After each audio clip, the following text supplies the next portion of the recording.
right, welcome everybody to another edition of Millennials Are Killing Capitalism Live. Good morning, folks. Today we have a conversation with a couple of members of the Good Shepherd Collective. I definitely encourage folks to take a minute, like the video, subscribe to the channel if you're not. I realize about half of the people who watch these shows every time are not subscribed. So if you're one of those folks, just subscribe to the channel and you'll be able to follow the work that we're doing a little bit better. Um, in addition, check out the show description. There is a link to the Good Shepherd Collective website, goodshepherdcollective.org. There's also a place where you can give and support their work. And I'll just say quickly up front that Good Shepherd Collective, this is from their website, is an anti-Zionist, anti-colonial organization. They work alongside their partners on the ground to openly discuss and address the violent and unjust structures operating in Palestine and provide educational resources and action items to bring Palestinians closer to justice.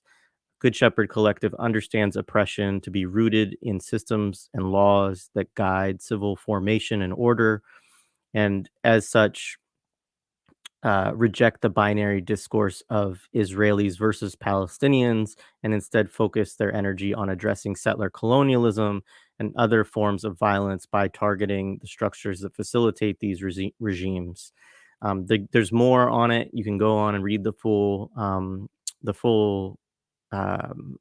kind of description. It's in the show description. Also, go on their website, learn more about their work. They do a lot of cool stuff. We did have a previous conversation that's also linked in the show description, which was related to the piece that they wrote in Ebb Magazine, which I was trying to see if I could grab. Maybe I'll grab it in a minute. Um, and what else? So that conversation is linked in the show description. It's an audio conversation. Anyways, I'm excited to welcome Bana and Lara to the stage for this conversation today. Thanks for being here. Just to start, why don't you each say just a little bit about yourselves by way of introduction, yourself as individuals? Thanks so much for having us, Jared. It's so nice to be here with you again. My name's Lara Kilani. I'm part of the Good Shepherd Collective, as Jared said.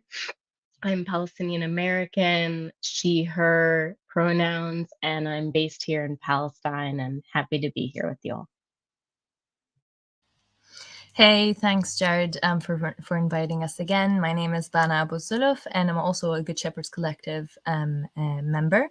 And I'm currently located in Ireland doing my PhD in international law. Thanks for having me. Thanks for thanks for being here, both of you. And just, of course, want to recognize, of course, today is the start of Eid. And, obviously it's a very bittersweet one, but nonetheless, we do want to, of course, recognize that with folks here who celebrate.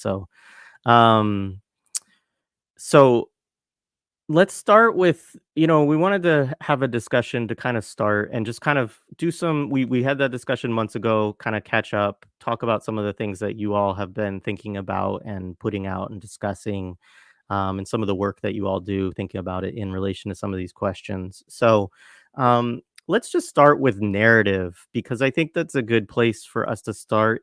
We're at a time when we've seen a really strong narrative shift from where we were maybe a month or two ago in some ways.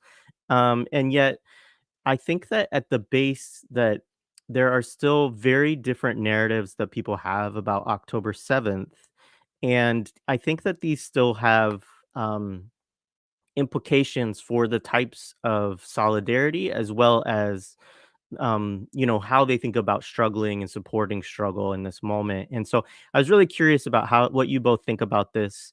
I'm kind of posed it as, I wonder the degree to which our understanding of October 7th, that this might be the crux of whether that's the crux of it, or whether it's, that we really need to be thinking about this in terms of settler colonialism and colonization and then decolonization, and kind of how these relate to the way people practice solidarity, and the way that they struggle in this moment. And so I'm curious about what you all thought about that kind of opening question.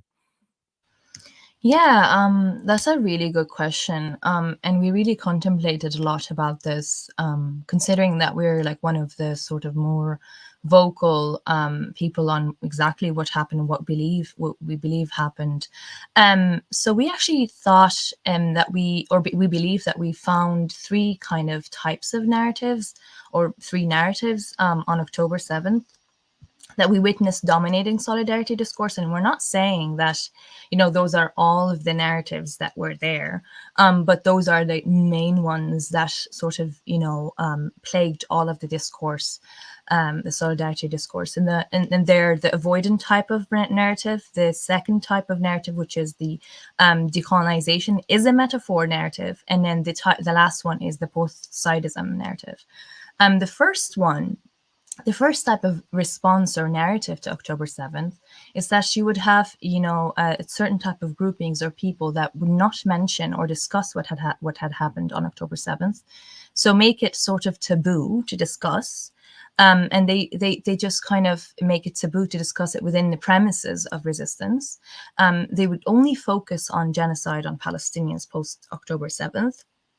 But they would also express solidarity publicly. They would have, protests, teach-ins, conferences, etc. Now, the second type is the decolonization is a metaphor type. This type of narrative, really, we've seen that, is often like hesitantly kind of acknowledging the October 7th as a moment of armed resistance by a colonized people. But this type would still, reiterate that they did not like the method of resistance. They did not like the way it was carried. And this type would often also have or believe in some of the Zionist propaganda about what happened on October 7th. They might not believe precisely in the ones that were debunked, but they would still believe that some sort of, or have an idea, as an Islamophobic or Orientalist idea, that the resistance the forces in Gaza are inherently violent, or maybe capable of doing something like that. There's no criticality there. They believe that they're capable of doing it, even if it's debunked. They still have that sort of mindset. They might frame it under like, we understand Palestinians have been going through such a very difficult time, and under settler-colonialism, and they have the right to resist, but we don't like the way they've done it. We'd wish that they've done it in a nicer way, in a less violent way. And that was very violent, what they have done. The last type is the both-sidism type, which is the type that, we've seen a lot of institutions have, which is, both the condemnation of October 7th publicly, but also believing that, the response is disproportionate. Response, quote unquote, of course, is disproportionate, and that Palestinians do not deserve it. The Palestinians are mere victims. Of course, for this type of narrative, or people that have this narrative, Palestinians are void of agency, right? So it's just that, we feel bad for, Palestinians. They shouldn't have to, go through that. It's too much. Those three narratives we've seen the most dominant. Of course, we have this, narrative where people still, acknowledge a Palestinian resistance as not merely as a right, but as a calculated revolutionary praxis that helps demystify decolonization to all of us. They see it as a moment of decolonization. But this type is unfortunately the least dominant.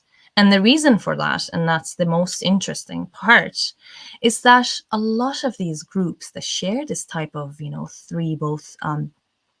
these three types of narratives that I, discussed, is that, they discuss that these conversations about resistance, about, decolonization, they could be somehow antithetical to building a broad solidarity movement. So there's an emphasis on this idea that if we want to build a broad solidarity movement, we must not isolate layers of people that feel uncomfortable or feel some sort of discomfort with resistance and, decolonization. So this idea, there's this, what do you call it, maybe a pretext for why they have those views.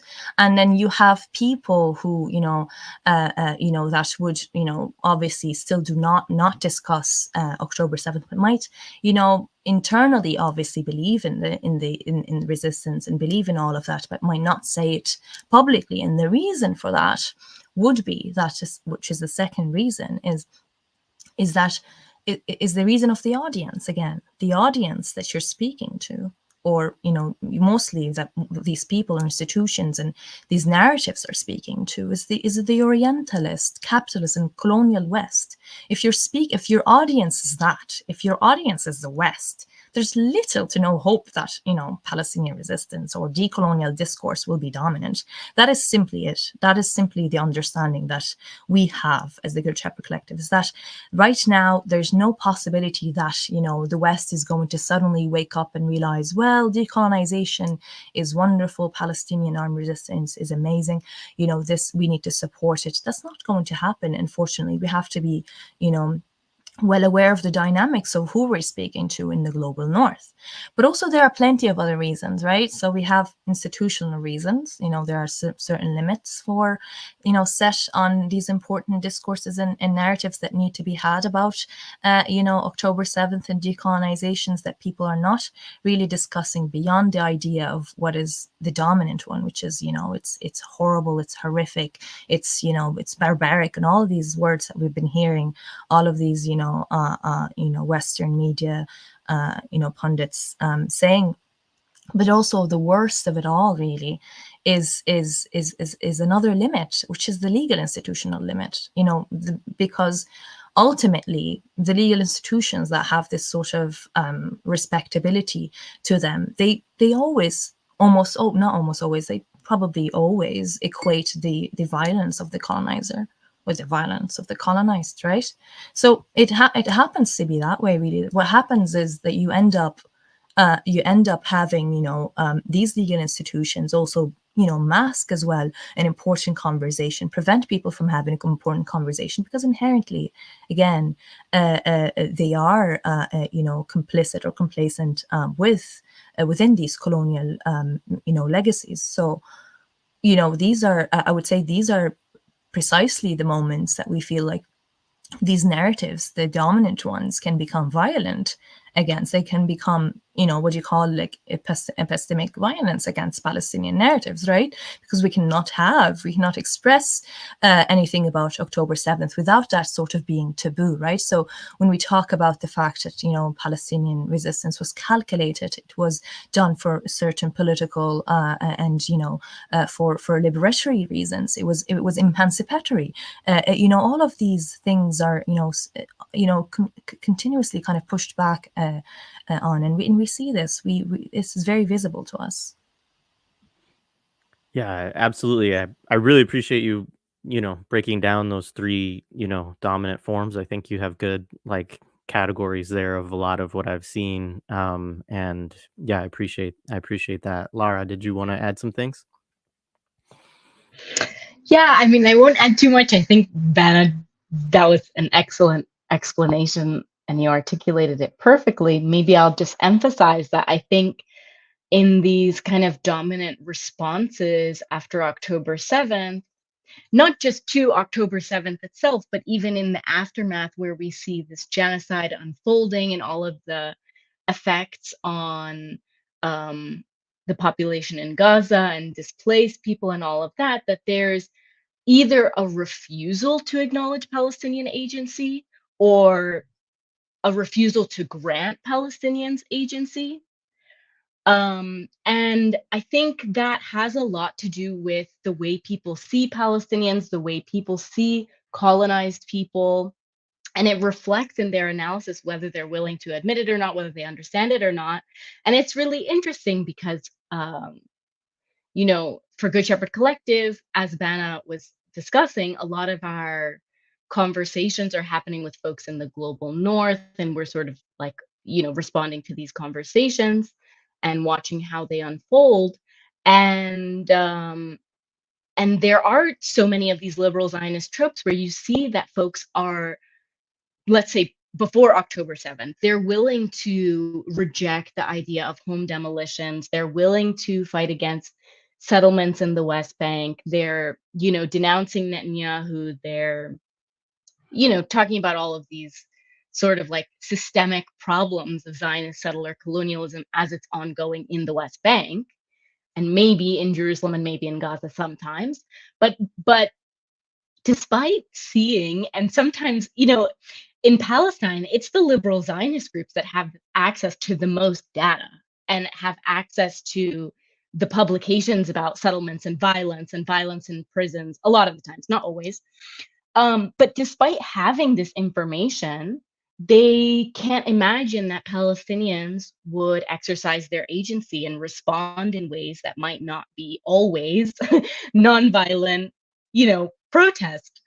So it's really interesting. I think it's really interesting to see, interesting and horrifying, because the refusal to grant Palestinians agency is something different than a rejection of violence, right? They're not equally rejecting the two forms of violence. We can talk about that more when we talk about international law, but it's also like a denial of personhood, like an inability to see Palestinians in Gaza as equal people to themselves who also have agency and desire the ability to enact agency over their daily lives. So I think that's just sometimes, we look at this broad picture, but there's also this very personal level where, you know, you have to think about what would it be like to be in that position? What would I do? And how can I understand others' actions through this uh, understanding?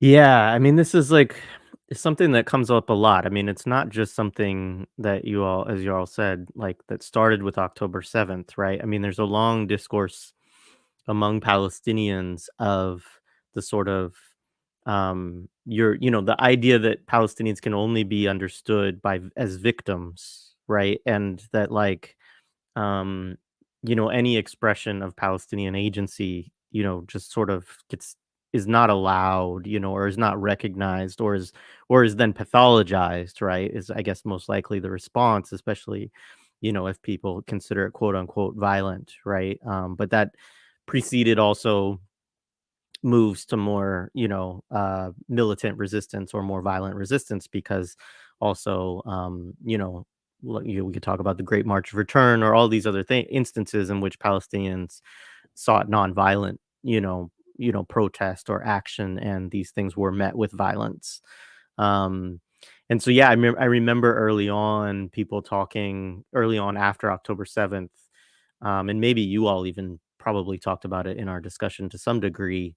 Just that idea of, people only the solidarity is only with our dead bodies, but not with our resistance, or, also this idea that, I'm not articulating this well, but maybe we'll get to it through the conversation. But I just think this is a common issue, is just sort of like, because once you start recognizing the agency of Palestinian self determination and resistance, then you have to question the entire order that has subjugated that and think about what actually transforming that order looks like, rather than just like how do we make it a little bit milder. I think the other thing that people have said is like, that people just want Palestinians to die peacefully, right? Like that Palestinian death is sort of a quotidian, everyday thing, and what they would prefer is that it not be on their TV screens and their smartphones, and like, that.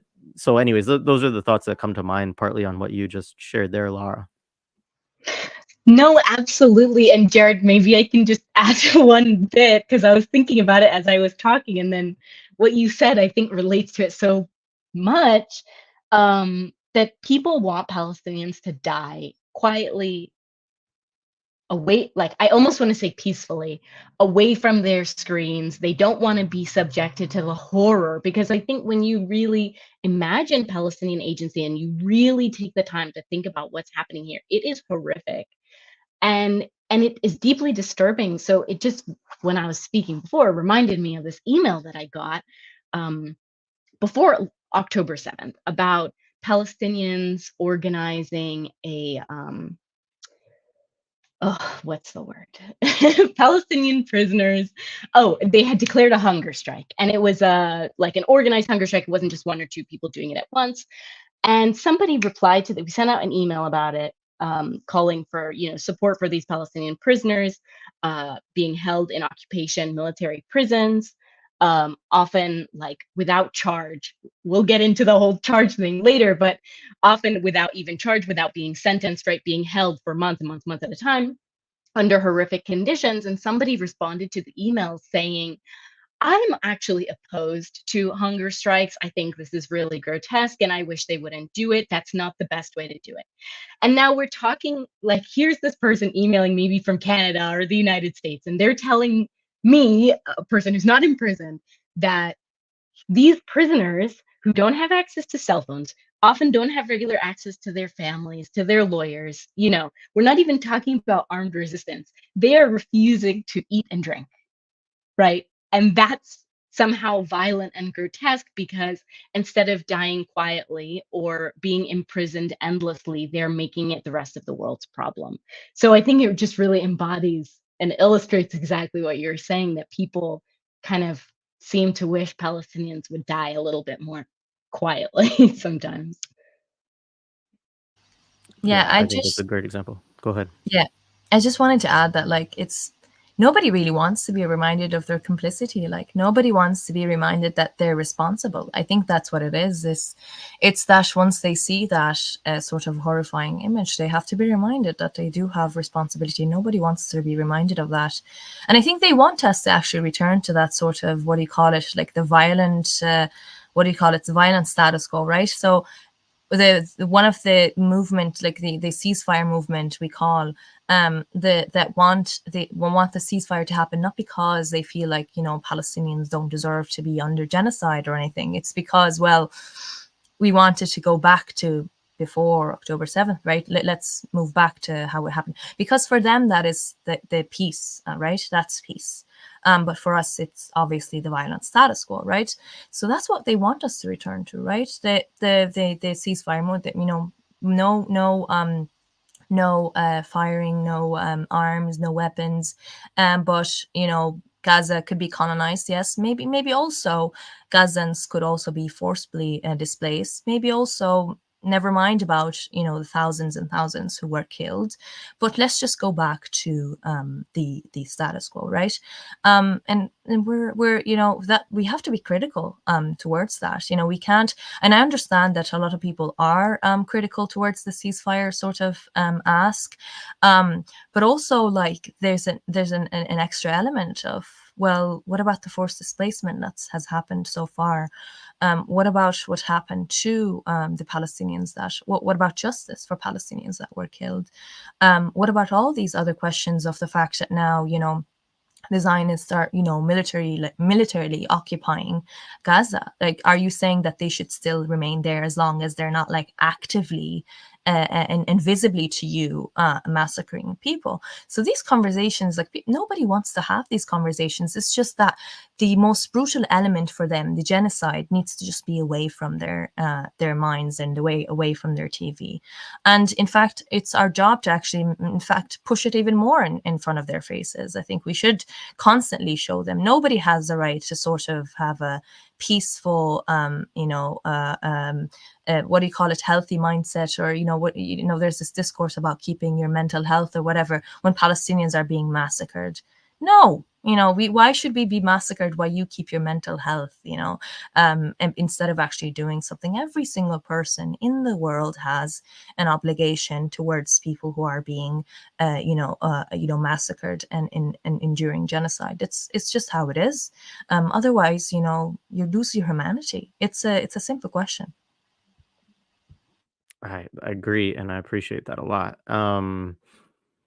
So you both, I know you both have I don't want to like out you here, but some background here in terms of international law, from my understanding, like studying it, thinking about it as a terrain of potential struggle, which, I always find Palestinians to be some of the strongest critics. Understandably, I think we all can see why now, as we're 6 months into this, of international law, right, and of its kind of you know, power or authority or ability to deliver upon its so-called principles.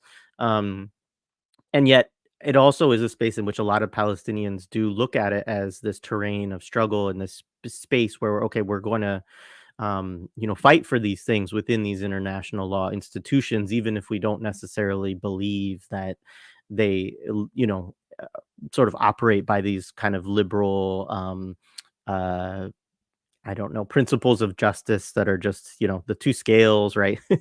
And so what are your thoughts on now that we have had, we've gotten to a point where we've now had a ceasefire that has been so-called imposed by the UN Security Council that was supposed to take place over the last 2 weeks plus of Ramadan, that didn't happen at all, and there have been no consequences. And as far as I know, there hasn't any even been very significant discussions of consequences. Maybe there are some, and I'm not involved in paying attention to those conversations enough.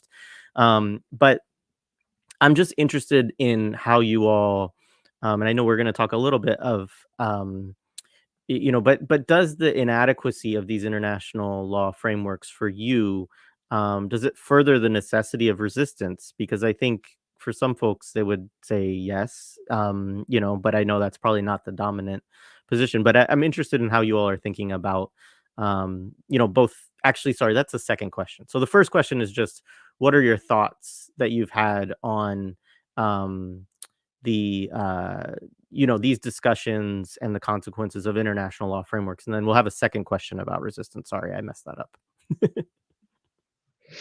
No, that's great. That's fine. I was I was laughing. I was muted, but I was laughing when you said you didn't want to out us because honestly, that's really how it feels, and especially being in Palestine. Um, because I studied international law. I think Bana did as well, right? But I studied international law, and so for a long time, when people would ask me what I was studying, I would tell them human rights, I would say international law. It was more broad than that, but sometimes I would say that specifically because that's what we are referring to most of the time when we're talking about the context of Palestine, and people would laugh at me. And so finally stopped saying it because it just feels embarrassing, to be talking to another Palestinian and they're like, "Ha, yeah, like, what do you really do?" So yeah, I mean, so GSC hasn't been around for a long time. When we first started, we sort of relied more on these international law frameworks more, and then in the last few years, we've shifted more to like a critical stance and trying to explain to folks the limitations of these. I think we always like understood the limitations of them, but when you're trying to explain some of the things that are happening on the ground, these are still useful tools sometimes, right? Because international law, I think the way it's understood by normal people, um, they're like ideals of things that we expect to be promised, right? Like a right to your house, a right to education, to, you know, freedom, liberties, that like the basic things that we imagine when we think of human rights. And so I think they can still be useful tools in that sense. But um I was thinking about this Security Council resolution, and I think that with this resolution in particular, we can see really clearly the complete falling apart of any utility of international law and of the mechanisms that it's created and the facade behind them. And so, and I think this is maybe clearer than ever. I mean, I haven't been around for so many of these conversations around international law, in other geographies, but for me, this I don't know what could be more obvious than this. And so, with the UN Security Council resolution, just for anyone who doesn't have it in front of them or didn't care to look it up, um, it was passed a couple of weeks ago. This is after the US had vetoed a number of other resolutions, and it called for a ceasefire for the remaining days of Ramadan. At that time, I believe there were about 2 weeks left of Ramadan, and called for a release of the Israeli soldiers, Israeli hostages, whatever you want to call them, that are still being held in Gaza. And, it was dead on arrival because there wasn't, like, we could see there wasn't going to be a mechanism for forcing it to happen. And also, it didn't respond. I mean, resistance forces, the coalition of resistance forces since October 7th have been very clear that any ceasefire, any negotiation of the remaining hostages are going to be on the basis of a permanent ceasefire and a withdrawal of Israeli forces. So a temporary pausing of hostilities in order to, release these Israelis was never going to happen.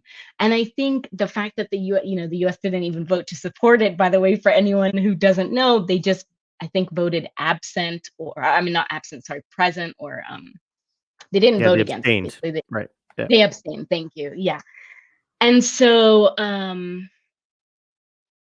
yeah, it was really dead on arrival. I mean, there was no way that it was going to happen. And I think this really shows the duplicity of the way that the US, and not just the US, but primarily in this case, has operated, especially in the last few months, where there's always these comments from journalists or on social media. Oh, Biden is really disturbed about what's going on. He's, telling Netanyahu he can't do this or he can do that. And I think this Security Council resolution was sort of like a useful way for the US to boost its PR a little bit by not vetoing this. And at the same time, it was really clear to anyone who was watching that it wasn't going to be carried out, that there was no mechanism to make it happen. And at the same time, as Biden has been doing over 6 months, Biden, and I should say Congress, right? All of Congress, and also far beyond the US, the context of the West. The support has continued, the flow of weapons and ammunition has continued, the flow of money has continued, and there was not even an attempt by the Security Council to sort of leverage any support to get this 2-week pause to happen. But I think, so that's just about the Security Council resolution. But I think in general, when we're thinking about international law, something that's been really interesting in the last few months is, I think, we talked about this sort of in our piece. I think we talked about it in the last podcast, and we talk about it online all the time. These limitations of international law and NGOs, like, deep attachment to them. And it's not just NGOs, it's like intellectuals in Palestine, outside of Palestine, the foreign experts, the journalists, whatever. They have this deep attachment to talking about Palestine in the framework of international humanitarian law and human rights. And this is sort of a way of getting around talking about settler colonialism, addressing complicity, like Bana said earlier. And it also isn't political, right? It's not political to say, oh, Palestinians deserve their human rights, because technically Palestinians can have human rights in a future framework that is not decolonization, right? Especially the way we see human rights being defined these days. So we've been critical of this for a long time, and we've come into these, like, very uncomfortable tensions with folks who, like, folks listening might think would be natural allies or natural organizational partners, which are NGOs, because we'll say, well, we will do this, but we insist that it has to be within the framework of settler colonialism and decolonization. We're not, it's okay to use human rights as sort of supplementary material, or, refer to them here and there, but the dominant framework has to be the settler colonial framework. We have to address Zionism. And by and large, there's a refusal to do that. And so in the last few months, something that's been really interesting is that people, and I won't name names because I think it's a positive shift, but I think we have to keep our eye on it, is that people who have totally made their names and careers off of referencing the occupation of 1967 and all of the, expectations and references that go along with that, have been shifting to this idea of, oh, we need to talk about decolonization. And I'm not talking about people who stopped talking about that 2 years ago. I'm like people who were referencing the 50-year-long occupation in November are now saying, well, I'm going to help lead us into decolonization. And I think it's really interesting because you can see how the rhetoric is shifting, and that I think more and more people are coming into an understanding of what's going on and seeing what justice could look like and having their imaginations challenged. But it's also a little bit concerning, because how many times have we seen liberal voices shift to use the language, this kind of radical language or whatever you want to call it, for like liberal ends. So that's something that I just wanted to raise because so many people have made their names off of this kind of like, being the expert in the room. And the last thing that I wanted to raise around international law is, we were talking about agency, we were talking about the violence of the colonizer and the resistance of the colonized. And implicit within international law is the understanding that the monopoly of violence belongs to the state. That's like a fundamental concept, right, of international law. And so when you look at armed resistance in service of decolonization, the common framework, as we've seen, is terrorism. And so there's almost something like within international law, and of course it doesn't have to be that way, that treats resistance as not just parallel, but worse than the violence of the colonizer. And this kind of goes back to what we were already talking about, right? That like, we wish you would just die quietly, because it's when you disrupt the status quo, it's much more violent for the rest of us. And so I think that's something that people are maybe grappling with, or should grapple with more, as we see the international law kind of falling apart and all of the things that have come out of it falling apart or not being useful. Is what are the assumptions within international law, and what do they practically do on the ground? And I'll stop there. Yeah, I'd actually like to add a few things to what you said, but like I think what you mentioned was quite important about international law having no teeth. I think that's a very like important element for why we see international law as somewhat useless. Like we obviously don't, we can go ahead and obviously discuss the history of international law and its connection to colonialism, imperialism, and all of that, and its legacies, but we don't really need to do that. We can just simply look at how international law addressed the Palestine question and how it ended up actually legitimizing Israeli colonization. And as Laura said, the 1967, occupation being sort of central, and basically saying that, well, that's when sort of international law can interfere, or international humanitarian law can interfere only when things in the occupied territories, but anything else is considered, the quote unquote the state of Israel. And so that's what it is, that the framework is constantly going to remain in that parameters, and we're dictated by that, if we remain to use that sort of framework, right?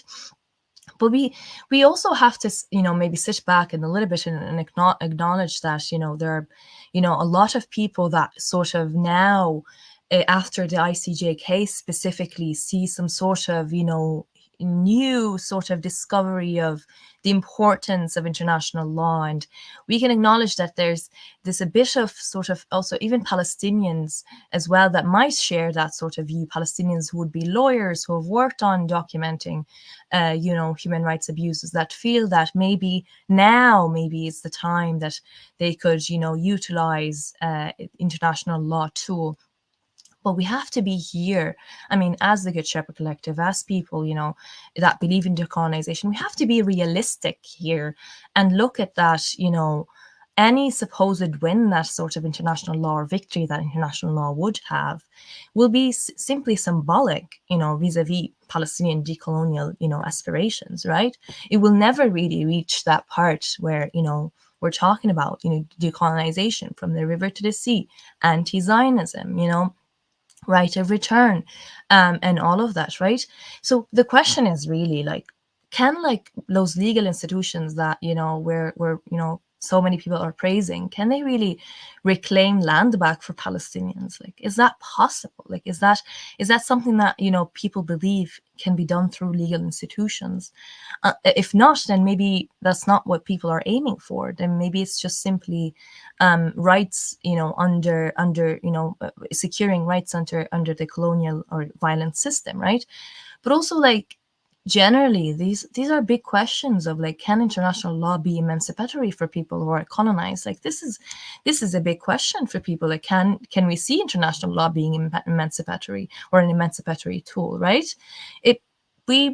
We here at the Good Shepherd Collective, we don't see that. It's not just about the legacy, it's about how it addressed the Palestine questions, how it will continuously address the Palestine question. We understand, and we really like respect all of the work that different global South countries and states have been doing to support Palestinians. That is obviously genuine solidarity, but we also have to be realistic that there's all of this effort that's being done for the symbolic, and the real life praxis of decolonization has happened and started in October 7th, and now is being left to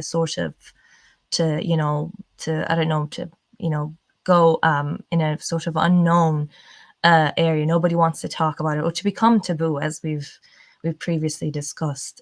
So international law is tricky, and I'm very even if I study international law, and even in Laura, as she said, she studied international law, we're very, very critical of it, and its usability and utility in the Palestine question. Much appreciated. Yeah. So I think that, and I messed this up and started to say this earlier, but, understanding this inadequacy of international law frameworks, the fact that they can't deliver, even upon the rights that they sort of uphold as principles for Palestinian people. Um, does this I mean, you sort of hinted at it right there, Ben, I think, but the necessity of resistance, right? As not just, I guess, the necessity of it, but even in this current moment, understanding that the resistance are still the Palestinian forces that are in some ways negotiating and dictating terms in this discussion in ways that other groups are not able to, because they're sort of forced through these kind of civil or international law institutions that are not able to deliver. Yeah, I mean, it's obviously a very difficult realization for people to make, is that maybe like these institutions and international law is not the way. Maybe the only answer that we have for any form of justice is through resistance, right? Resistance could be like collective mass national liberation movement. That could engage all the layers of Palestine, including the working class, the Palestine armed fronts, the civil disobedience and dismantling of the PA, and of course dismantling of all of the collaborative security regimes that we have, and all of that. This is the only really form of justice really available for Palestinians, and we've constantly said that this is the form of accountability and justice mechanisms that we feel is most viable. One where people decide by themselves to reach for justice, as opposed to asking or deferring to institutions that don't recognize their humanity or resistance as such as being humane, and anything really else, anything that really be demonizes. And this is why we think this, the question of October 7th is central today in understanding, where people sit on the solidarity sort of limbo between, being softly or justifying softly some forms of Zionism and being like true, genuine pro-Palestinians that believe in Palestinian liberation, is whether they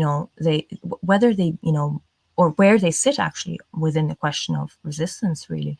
So we do see that resistance is the answer, and we think it's an important answer. Obviously, like Laura and us in the Good Shepherd Collective, we also believe in that there are different other material ways people can also contribute to sort of dismantling settler colonialism. Maybe Laura, you can add a little bit on that. Yeah, sure. Yeah, I mean, just like Vanna said, Jared, I mean, I think we have seen through the inadequacy of international law, and then also through just how the last months have played out, that there's no one is coming to save Palestine or Palestinians, and resistance is essential. And so I think we know what that means in Palestine, but for folks, because a big portion of our audience is the vast majority of our audience is outside of Palestine. And I think for the folks listening, they really need to think about how they can shift gears and think very strategically about materially disrupting the flow of resources that support settler colonialism and Zionism, and how it's continuing. And this is something, we're not the only ones speaking about this online. I think there are a lot of important ways that people do that. And that's not to say that, efforts until now haven't done that, or that they're not meaningful acts of support. When you see these massive protests happening throughout the week and throughout the world, that is also incredibly important. But one of the things that we've tried to do at GSC is really, quite a while before October 7th, is show folks that there are more material ways that they can disrupt what's going on. Because a lot of times, like my background and the background of other folks at GSC is related to bringing folks here to see what's going on, right? So a lot of time foreigners will come here and they'll see what's going on, and they'll see the most horrific things that are going on. Like they'll see home demolitions, they'll see arrests, they'll see families torn apart, displaced from their lands, already living like in very difficult situations with settler violence around them. And they'll leave and they'll say, what can I do? And a lot of times they get plugged into these campaigns that last a really long time and don't have a material result, in the sense that they either don't win because they can't, because the ask is too big, it's too disruptive of other large systems like the military industrial complex in the United States, for example, or they don't have a clear enough goal, or their victory is sort of symbolic. And so we, a few years ago, put together the Defund Racism campaign alongside a number of Palestinian activists on the ground here. And we talked about this in the last podcast, so I won't get too far into it, but just the value of the campaign. I mean, the intention of the campaign was to disrupt the millions of dollars, and it's millions of dollars a year, like tax deductible donations flowing into settler organizations that are doing settler colonialism, not just in the West Bank or in Jerusalem, but across all of Palestine. And basically functioning as if they're charities in the United States. I mean, they're registered here, but they get a lot of money from the United States, also from the UK, Canada. And we were trying to show folks that not only that, you can have, if if we were successful in this campaign and if we could disrupt even a sliver of the funds coming into these organizations every year, that would have a material disruption on the ground tomorrow, because some of these organizations, like Regavim, is a good one to name because it was co-founded by Bezalel Smotrich, who listeners might have heard of. You know, he's a Knesset member now, says some of the most vile things you're going to hear or read. And so, yeah, the organizations like Regavim, you know, are bringing these vulnerable Palestinian communities to court to destroy their homes, to displace them forcibly from their lands, to encourage the state to do that more aggressively, to destroy access to things like solar panels, wells, trees, you know, the most basic needs. And we were just trying to show like how direct folks could be in disrupting this violence. And I think that it doesn't have to be through that campaign. Right now, that campaign's sort of taken a back seat in the sense that we can't be Oh, thank you. Thanks, Jared. You know, of course, the focus is on Gaza right now, and it's important that it is. But but folks can sort of look at this campaign and see how they can do it in their own local area and have a really powerful impact beyond even the organizations that we name here. But I think another big part of it was to try to show folks that we need to move away from campaigns that are symbolic, campaigns that leave us with victories that are sort of like, okay, well, now we can say this, or, you know, we can do this without actually disrupting the process of colonization that's happening on the ground against the most vulnerable people here, right? Yeah, that folks should move toward things that are winnable and impactful, so that Palestinians, who are the most vulnerable, can feel the, you know, results of that success. So I just wanted to bring that up as one example, but that's also a shift that we've tried to do over the last few months of trying to, I mean, more than that, but, you know, specifically trying to encourage folks about how they can get in the way of the genocide machine and try to stop some of what's happening. Yeah, I don't know if you wanted to add anything onto that, Banna, but I just say like I've seen a little bit more of that since October 7th, where I have seen people in the US being a little bit more conscious of like, oh, these people are hosting a fundraiser for the IOF, or these people are hosting a fundraiser for an organization that builds settlements, or and so like I appreciate that work that you all have done, and I think folks should definitely check out that report, and of course check out the resources on your website. um but I think that, um, that is going on, and it's good to see more folks kind of starting to make those connections and realizing that there are places that are ways that they can act locally, whether it's through divestment campaigns at universities, or what kind of exchange programs does their local sheriff's department or city hall or police department or whatever engage in, that are ways that actually you can limit the flow of millions and millions and really billions, if we think on if we're thinking in terms of the all the money that the US government and corporations and stuff like that send into Israel. I think that's extremely important, as we're also seeing, I think that this is under discussed in the US left, but this war has been also very difficult for Israel to wage. And if it didn't have the United States just funneling so many weapons, so much money, they wouldn't have been able to do what they've done. I think that people need to really understand that, of that, like, if you're horrified by the tens of thousands of people that have been killed, the tens of thousands of children that have been killed as well. um, like, there are very material ways that we can work, and we can think strategically on a local level about what those are. And so I appreciate you all like kind of pointing that out and lifting that up. Um, so you had this recent thread that I did want to bring you all on to also talk about, which was about Israeli allies and anti-occupation activists in Israel. And So I wanted you to kind of explain those dynamics a little bit, because I think in the United States, um, not only most people not have a great handle on nuances within Palestinian society, we also have very poor understanding of, I think, Israeli society. Um, and I think there's even, I hear people say things of like, oh, well, a lot of Israelis oppose what's happening. And I'm like, no, like, as I understand it, the majority of Israelis actually think that Netanyahu, for instance, is not fighting this war harshly enough, right? That there needs to be an even harder line taken on Gaza. And so I think, that's obviously not the whole of society, but it does represent a large percentage of Israeli society.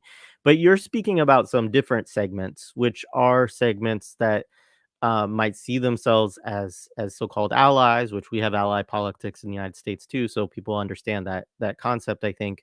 Um, and so, yes, say a little bit about kind of what you were directly addressing, and also just help people understand a little bit about kind of who these people are, how significant are they within Israeli society as well.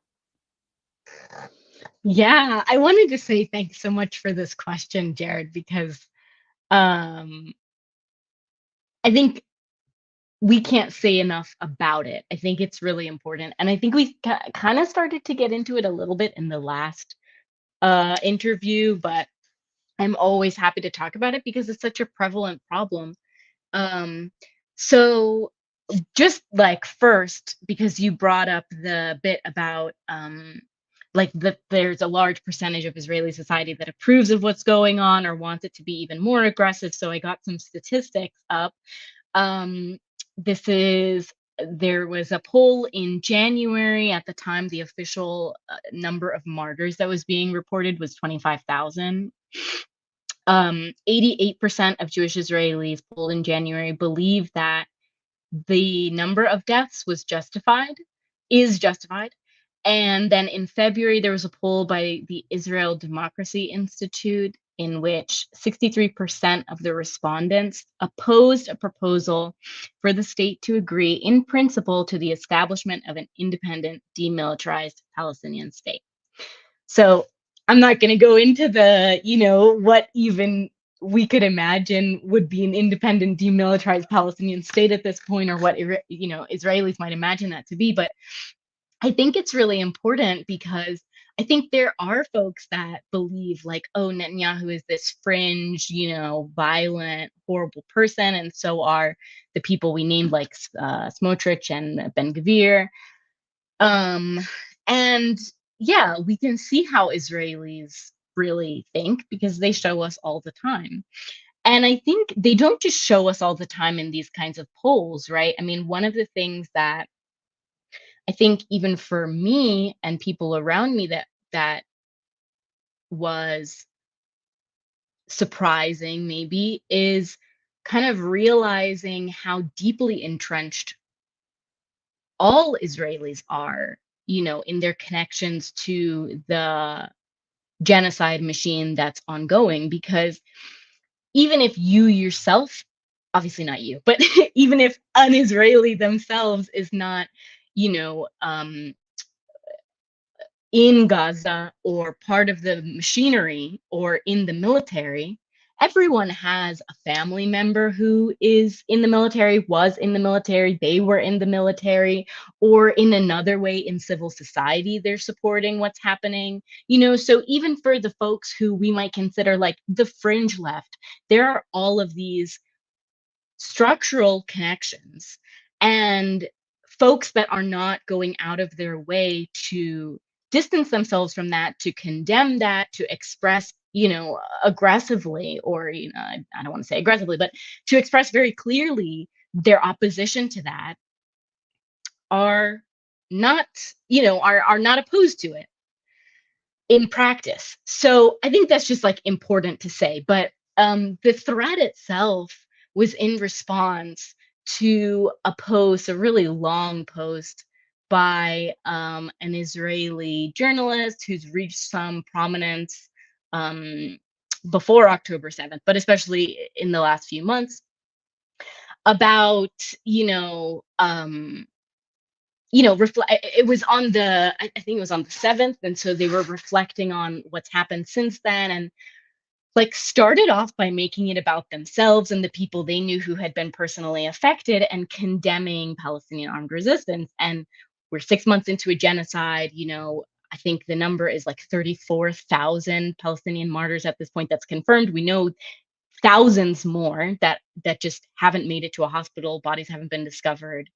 I think a lot of people were really upset by the framing to begin with, but also this equation of Palestinian resistance and Israeli genocide was just really jarring. And so, sort of the background behind that is that there's this idea that there are Israeli leftists or Israeli non-Zionists or anti-occupation activists or whatever. And it's not just here, but because you said a lot of folks aren't familiar with the context, I think it's important to talk about here. And it's also not just Israelis. I mean, we're using the term Israeli loosely because it includes Americans and other Westerners, mostly Americans, Canadians, people from the UK, Australia, who come here and take citizenship, right? Like yesterday, and now they're Israelis today, that are part of this like mechanism of peace building and solidarity and co-resistance on the ground. And in principle, like they might provide some material value, right? In terms of journalism about villages that are going to be displaced or are displaced, about settler violence. Of course, they always differentiate between what is settler violence in the West Bank and themselves, who reside in stolen Palestinian homes in Haifa, in Tel Aviv, in Jerusalem. And so they create this binary of like good Israeli, bad Israeli, which we talked about in that Ebb article. That I can be a settler and at the same time be on the side of Palestinians and not address any of the material resources that I'm personally benefiting from through theft, that my family's been benefiting from through violence. And there are a number of organizations. So, like, just to name some of these organizations, there are organizations on the ground like the Center for Jewish Nonviolence, like Achvat Amim, but there are other like normalization organizations that benefit from these interactions, like Combatants for Peace, Seeds of Peace. I'm trying to think if there are any others that I really want to name at this moment. I'm sure they'll come to me. But so, there's a whole like funding scheme around these folks, and they're always engaged in normalization, and they're always peace now. Thank you, Bana. Peace now. And they're B'Tselem. And they're always engaged in this like funding scheme where they have to have Palestinians, right? Because they're peace organizations. So they have to have Palestinians. They find vulnerable Palestinians who they can, who are willing to say things for protection, for funding, for all of these different material resources. And then they get to, come online and have clout or publish articles, and they build their brand off of these connections. A lot of these journalists who benefit from this role as like Israeli leftist or whatever, and get to travel and get to make a lot of money and get to make documentaries and get to have their name in fancy magazines and newspapers, they're only able to do that because they are associated with Palestinians, right? And so they create this career very much off of the back of Palestinians, off of the violence that's imposed upon us. While, like, it's not just that they're not personally targets of this violence on the structural level, but they are actually receiving privileges from this violence as settlers, right? And so they build these careers, and then they build this clout, and then they go on to say things like this. And it's not just this journalist, I'll just say his name, Yuval Abraham, who made this tweet, but it's a number of people, and it's not just Israelis, because other organizations in the United States and the UK, for example, If Not Now, Breaking the Silence is another good one, Na'amod in the UK, they use these same figures as like redemptive Israeli leftists or whatever, and like place their voices, their narrative on the same level with Palestinians, even though Palestinians are the colonized party, the oppressed party, the party that is seeking liberation. So it's really very upsetting, not only because it's built off of this violence of like stealing wealth, stealing privileges, stealing resources, but it also is maintaining this theft because they personally become wealthy and voices that are privileged and that get to then, in the case of Yuval, condemn Palestinian resistance, right? Now, yeah, I think I'll end it there because I just want to emphasize that this violence is not just on the level of really building careers, cultivating resources, cultivating a name for yourself, really becoming a person with material wealth off of this violence, but that then that is used to delegitimize, to destroy, to tear down Palestinian meaningful engagement towards decolonization. Yeah, thank you. Yeah, I'll add to just something really quick. Just on the epistemic or like the narrative thing of like using the token Palestinian. I thought that was quite interesting. What you said is that a lot of the times, you have these sort of, Palestinians that kind of function as tokens in those spaces. They're just used by institutions, whether Israeli institutions or Western institutions, to sort of solidify an idea, usually an idea that is, anti-Palestinian. And there's a really good piece by Ramzi Baroud who talks about this idea of, two types of Palestinians that, that are asked to, by media sources or just asked to speak on Palestine. And usually it's the, status quo Palestinian and the adversarial Palestinian. So the status quo Palestinian would be mainly the the Palestinian that would be like supportive, or backed by the Palestinian Authority, would somehow, belong to, a Washington think tank and some other, U.S. think tank, and would have the moderate line on, Palestine. Palestinians are, suffering so much, but that's it. But, I believe in equality and, this is apartheid, so we need equality and whatnot. And then you have the other Palestinian, the adversarial one, who ultimately has really antagonistic views, or like framed as having like really antagonistic views, really like strong, kind of radical, kind of non-moderate views. And then obviously they're being, they get asked to, come in and talk about Palestine, to be really, shunned by the media, to be, made to look like the dogmatic, other opinion, right? Because you want to sort of make the moderate line looks really like, nice and polished, but you want to look, to make the other person, adversarial Palestinian, look violent, and make that look sort of unpleasant, that opinion or idea that they have, right? And so he writes, Ramzi, like Baroud writes, that this is all made to really solidify and consolidate and legitimize the platform.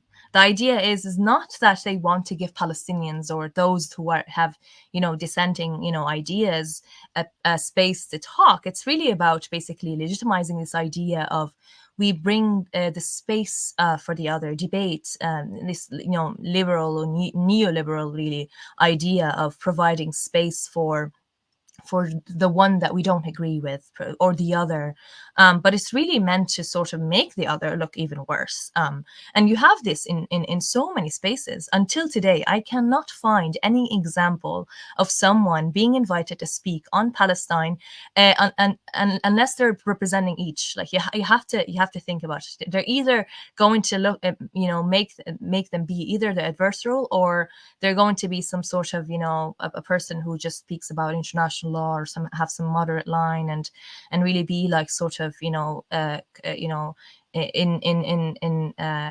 like in relation or in connection to some international institution that is respectable or in conformity with international law. So all of these are quite, very interesting dynamics that, what they end up doing is that Palestinians don't really get to say what they want to say, because, this is part of the process, where there is a real epistemic exclusion there, right? When we're speaking also of the settler as well, like this, there's two level, of course. There's the epistemic one that, the settlers can, the sort of Israeli left can have sort of epistemic kind of hierarchy where they can just dictate what Palestinians want, because they have the sort of, some type of authority. But they can also have another type of violence against Palestinians, which is the violence of settler-colonialism, of them being or belonging to the settler class. So it's quite interesting. I just wanted to add one last thing, which I think is that, like, this is specific to I think it relates to what Bana was saying about this epistemic violence, that kind of translates into material violence. It's not exclusive to Yuval's tweet, but it's like inherent in a lot of these normalization groups, where they say things like, oh, we just want peace.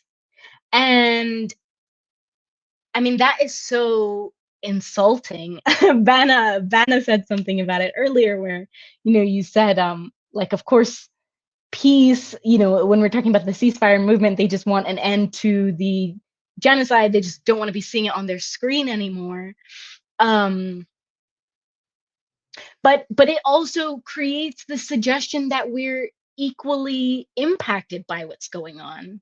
And we're not. It's very much an inverse impact, right? Palestinians are having things stolen from them on a daily basis, are having things refused to them that they very much deserve. And it happens for the sake of privileging Israelis. So to suggest that we want peace, to suggest that they're, in this case, I think he said 3 people he knew had been affected on October 7th. And I think we can talk about this more in a bit, but every Palestinian knows a martyr.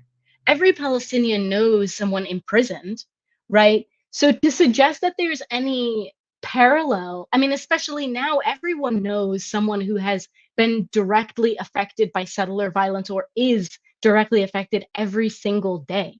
So to suggest that there's sort of some sort of parallel, that we both need peace, completely denies the reality that right now, Palestinians in the West Bank, for example, of course, it's nothing like the situation in Gaza, but Palestinians in the West Bank have been imprisoned in the number of over 8,000 arbitrarily, of course. We'll talk about more later, but, in huge numbers. Are different areas, like in Area A, for example, all of the different towns have been shut off from the rest of the West Bank for periods at a time. Transportation is there's much more monitoring, there's much more violence, the levels of killings, the levels of raids and attacks in the refugee camps we've seen every night, how they destroy infrastructure. Sorry, this was supposed to be a short comment, but just my point is that, Israelis right now are going to the cafes, they're eating outside, even if they didn't have their, places to hide from the rockets or whatever, they're very much living in peace. And they're living in a peace that was stolen from Palestinians. So to suggest that we both need peace, Kwame Ture was the one who said, right, we don't need peace, we need liberation. We see they're living in peace right now while we're going through a genocide. So it's not peace, that's not the thing. And anyone who tries to suggest to you that it's peace and not decolonization to make the rest of us who are looking for liberation into these like radical, wild people that just simply can't be dealt with, like Bana was talking about, is intentionally trying to maintain the situation of violence.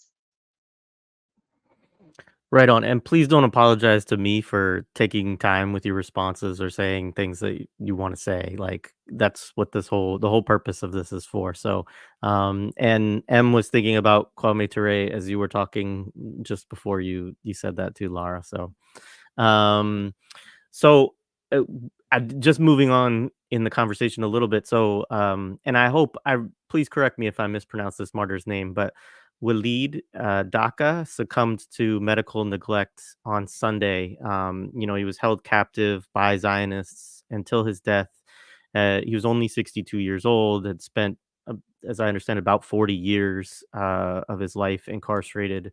One of the most interesting aspects of, for me, Western media amid this is that, I don't think at any point on any sort of mainstream or corporate news, at any point, I've heard people talk about um, people held in Israeli prisons. I mean, probably the most kind of mainstreamish conversation of that I've seen is maybe on Democracy Now, which is like, I mean, it's on PBS and things like that in certain places, but um this discourse is just not allowed, and it's not that surprising. I mean, the United States does not talk about its own political prisoners. It doesn't talk about the conditions of prisoners very often in the United States, unless it can sort of it's kind of similar to the discussion of Palestinians around victimhood. If they can kind of, certain stories, right, of people who are unjustly imprisoned or things like that, right, there can be stories about this, but it's very limited the ways that the United States that we cover our own prisons, which of course are the largest in the world. But this was a very famous political prisoner, as one who, many had been fighting for his release for a number of years. He had clear medical issues that, warranted his release, beyond the question of justice, right? But also, sort of on quote unquote humanitarian grounds, which does happen sometimes. Um, and obviously, he's somebody who could have been freed by a prisoner exchange also months ago if, Zionists had been actually, to the table negotiating on that, which is something that the resistance factions have been trying to negotiate.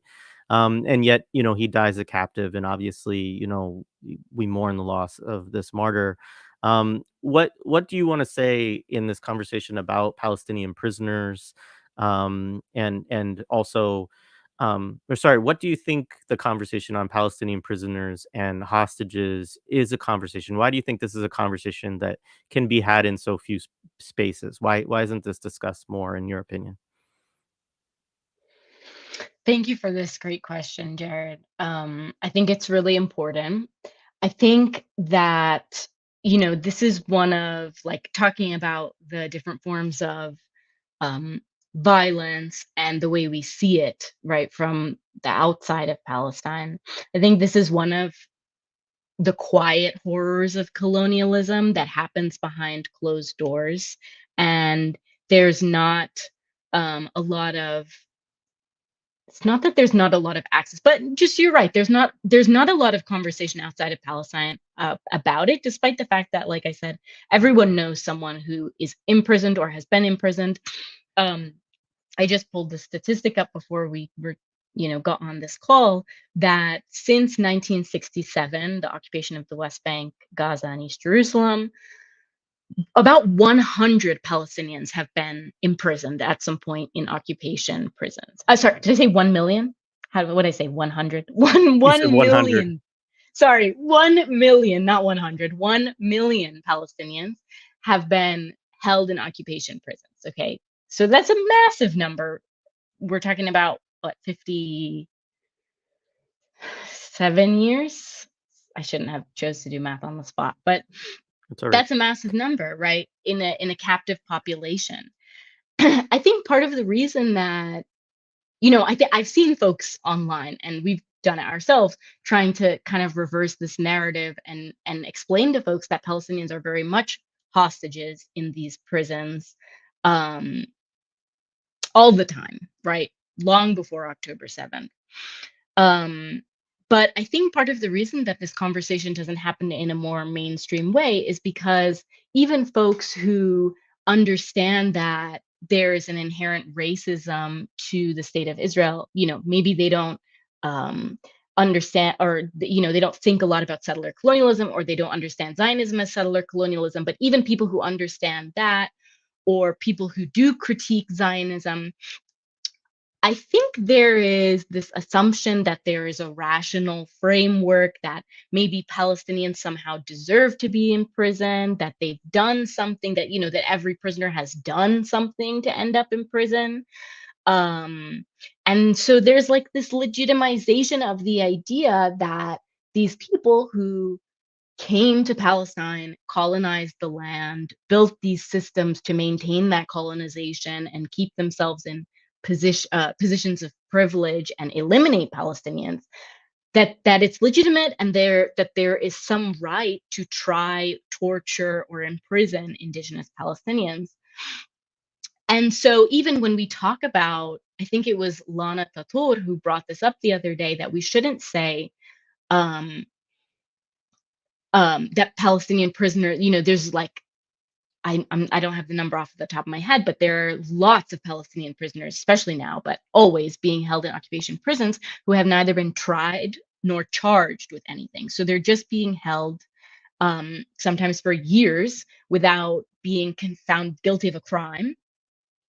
But Lana Tatur was saying we should even question the idea, you know, we shouldn't suggest that there's any legitimacy to the idea that that the Zionist state has the right to try Palestinians or charge them with anything. And I think that's a really important point. So I just wanted to raise it. But specifically about Walid Daqqa, um, you mentioned that he was refused to be like released in a prisoner exchange. And from what I read, this was like an intentional decision that happened over the, I think, 38 years that he was in prison. So he was in prison since he was 24, the vast majority of his life.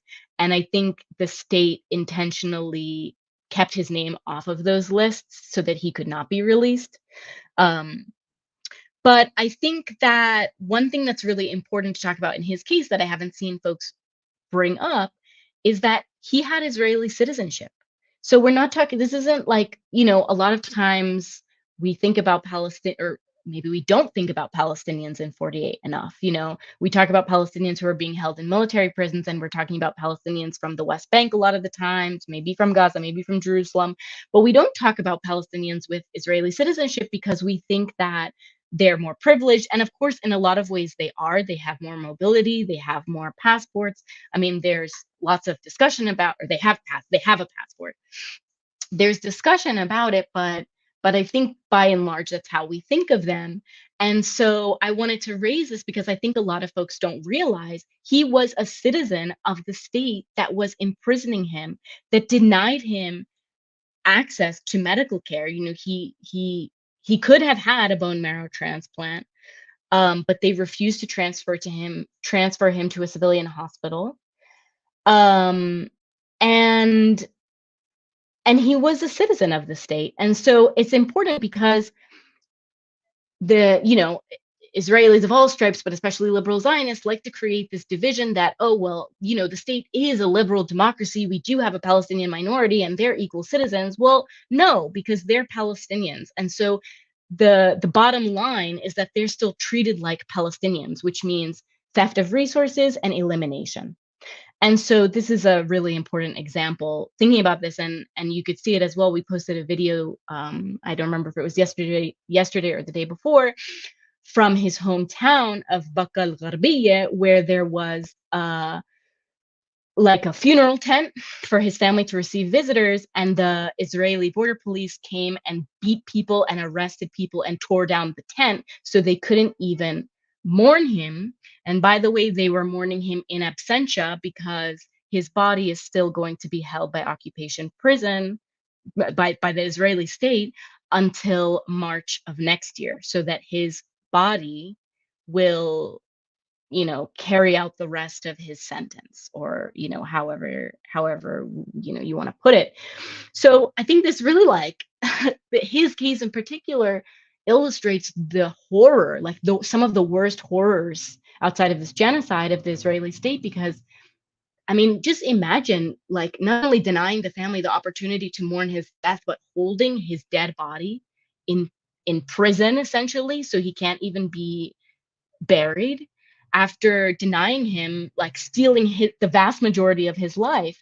But also there was a quote going around, and I just want to mention it by Ben Gvir, who said, people were sharing it as sort of like this horrendous thing, where Ben Gvir said something to the effect of, you know, he died a natural death and he should have been executed by the state, which is horrific enough in itself, okay? But it's also a misrepresentation of reality, because this man had cancer. He had the opportunity to be treated, and he was denied access to treatment either here in occupied Palestine or elsewhere in the world. And so maybe they didn't shoot him or beat him or torture him to death in the same way that they do with so many others, but they very much killed him and stole his life. And we can see that, right? And so I think that's also an important shift that we need to have in that discussion. Yeah, I'd just like to add, just, you know, rolling back on Palestinian prisoners, because now we're obviously approaching Palestinian Prisoners Day, April 17th. And I remember, just on a personal level, that was the sort of day that, you know, I would join a protest in Ramallah asking for the release of Walid Daqqa and George Abdallah, who's, you know, held in France currently.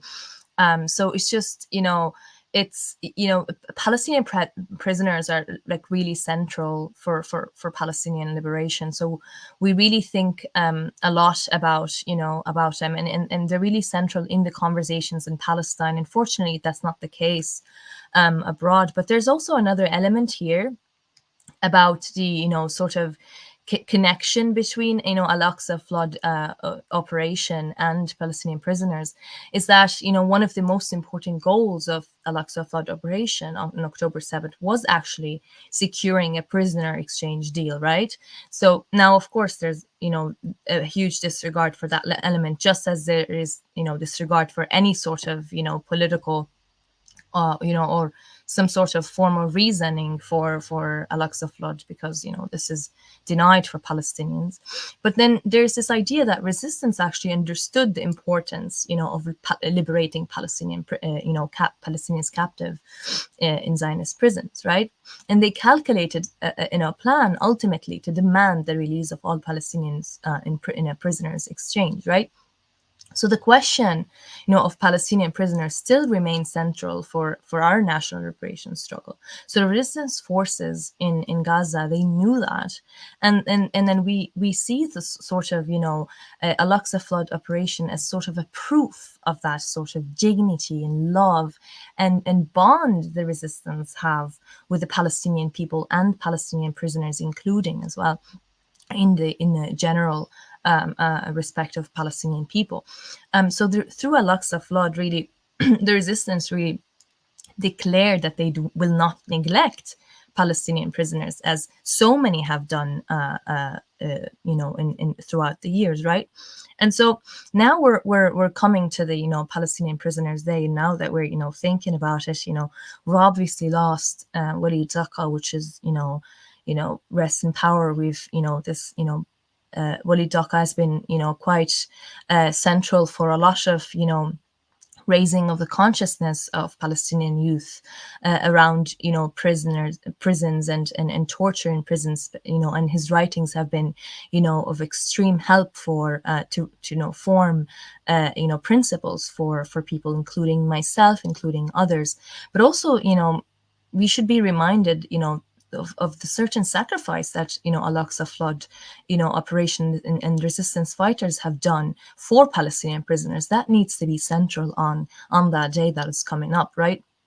What they have done is that they've tried to, you know, the resistance have tried to not only save, you know, Palestinian prisoners from, you know, the tyrannies of Zionism, they try to save, you know, all of Palestine from the tyrannies of Zionism. They tried to envision what is usually considered the sort of unimaginable, the idea of breaking out of, you know, Zionism and settler-colonialism or decolonization, breaking out of that siege and open air concentration camp that Palestinians have been captive in. This is something that we need to be reminded of. This is the type of connection that, that is often forgotten, the connection that we have with Palestinian prisoners, and what we owe Palestinian prisoners as well, that we're now, very much neglecting. And the numbers are, rising every day. Every single day, you're having all these reports, of people, being arrested and imprisoned. And that's the reality of being occupied. The fact that people in the ceasefire movement don't really talk about the occupation in Gaza,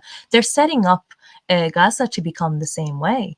And to be honest, even the Gazans that I'm hearing, they're, speak and talk and they tweet. And that's why as well, knowing the language of Arabic is very important. It's because they're saying we would rather die than have to be to go through what people in the West Bank and people where are under fully Israeli control endure with imprisonment, because it is a filthy and very horrific time. Not just the torture, the humiliation, the type of indignity of being in prison, but also not having, first of all, there's no reason for you to be in prison, but also spending all of your life in prison. It's really brutal.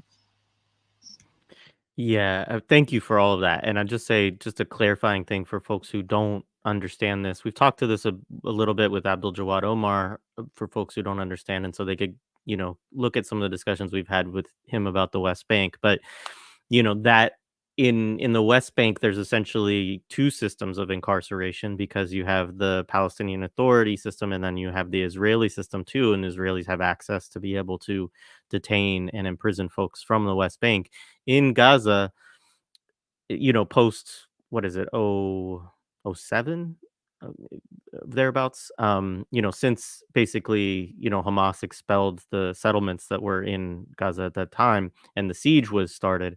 But Israelis haven't had the ability to incarcerate Palestinians within Gaza in that time, because even though we can talk about how the siege is this humanitarian horror, which it is, but at the same time, there's this interesting interplay, of course, where there is a bit of sovereignty as well within the space, because the Israeli forces are not able to directly just go into Gaza and, arrest people and scoop them up from their houses and things like that.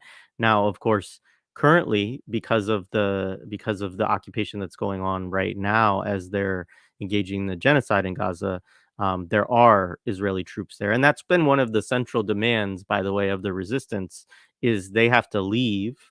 Our people have to be allowed to return to their homes. We need assistance to rebuild things as they are, and prisoner exchange, and there's other things as well, but those are central demands right now of the resistance, at this point, is to ensure that one of them is that they regain that security sovereignty over, so anyways, that, feel free to correct any of that I misstated, but that, I just wanted to make that point for folks if they didn't really understand those distinctions. Um, so another thing that I do want to just mention, because I appreciate it. So you all do a lot of lifting up of GoFundMe's of people in Gaza, and I want to direct people to that too, and just note that, like, I think I said it. Where did I put my comment? Now I can't find it. Um, this is your handle on Twitter, and then I think you're just Good Shepherd Collective on Instagram. But they're, good places. People sometimes don't know who. It's hard to know, like, who to support sometimes, because like GoFundMe also has like a lot of different people that will use it. And obviously this is not enough. Like, we're not suggesting, and I'll be interested to hear your kind of thoughts on this. This is the question that I'm going to work my way to here, is how you all feel about supporting GoFundMe's, because obviously, we could make an argument that we need to all give money to UNRWA, or we need to support larger humanitarian organizations and get more aid in and things like that.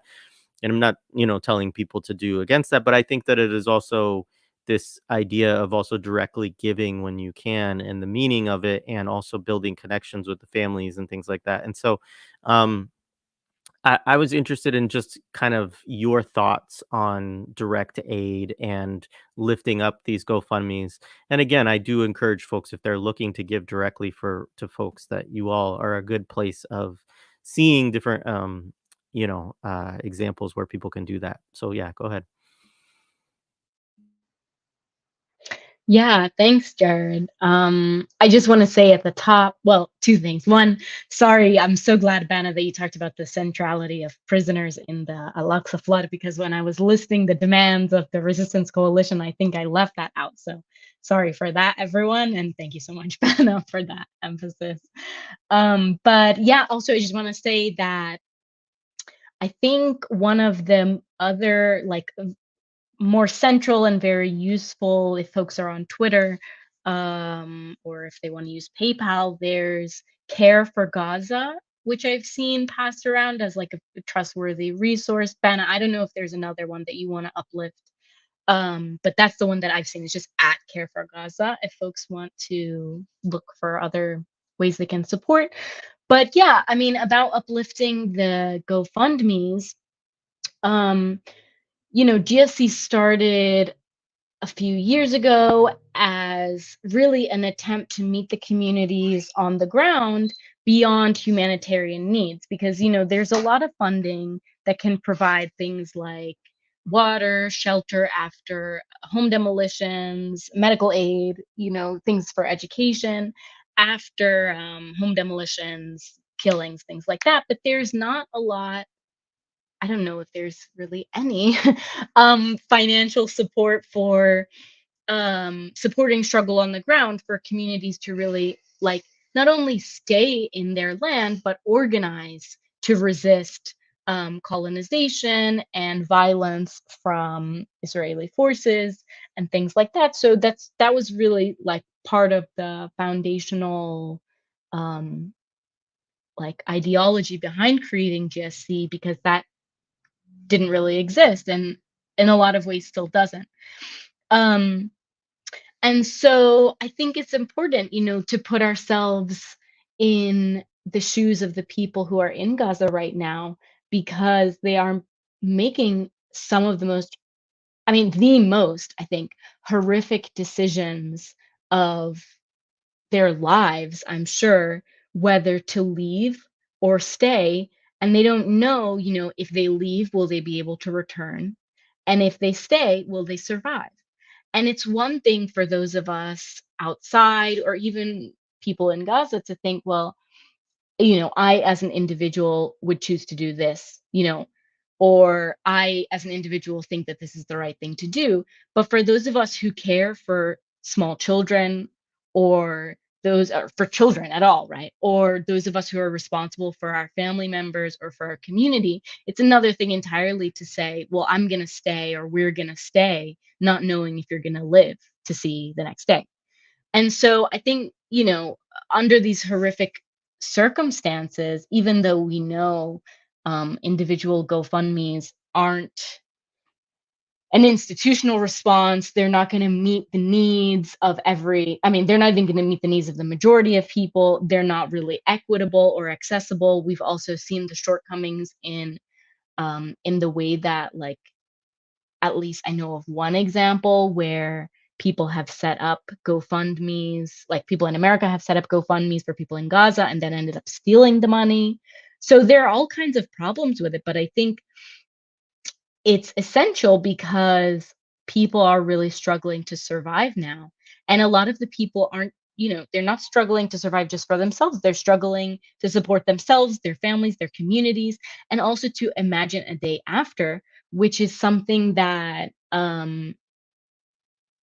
Ghassan Abu Sitta has made a point to say repeatedly. We need to, like, those of us outside really need to be thinking about what we're going to do the day after, when there is an eventual ceasefire. It's also part of our duty to be thinking about what does Palestine look like tomorrow, because that's part of maintaining our dignity and moving towards decolonization and rejecting this like I don't know what the word, like, despair of coloniality,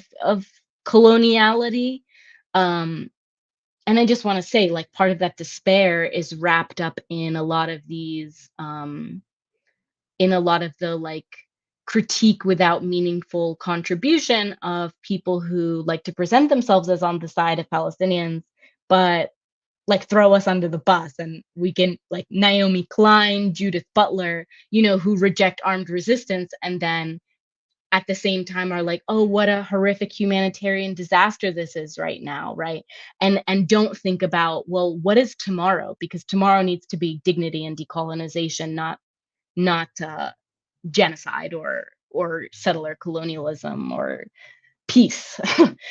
um so I think that's really important. And then I also think, of course, there are emotional struggles with this, but I think at the bottom of it, you know, like, none of us are better or different than people in Gaza, and any of us could find ourselves desperately in need of the support of others. And so it's really important that we're there for people, you know, in the way that we can be, in whatever ways we can be right now. And I also think that, you know, I just want to say, because I think I know people who give to GoFundMe's. You know, they're in the United States, they can't afford healthcare, but they're giving to GoFundMe's as well. And sometimes when they don't really have the money to be doing that. And so I just want to say, like, solidarity is, like, sacrifice is inherent to solidarity, right? But there are lots of different ways that folks sacrifice. And sometimes that's time, sometimes that's freedom, sometimes that's money, sometimes it's, I don't know, I'm trying to think of another thing, but there are lots of ways that people sacrifice, right? So I think that's one important way to uplift, but it's not always going to be the way that somebody can do it in the moment.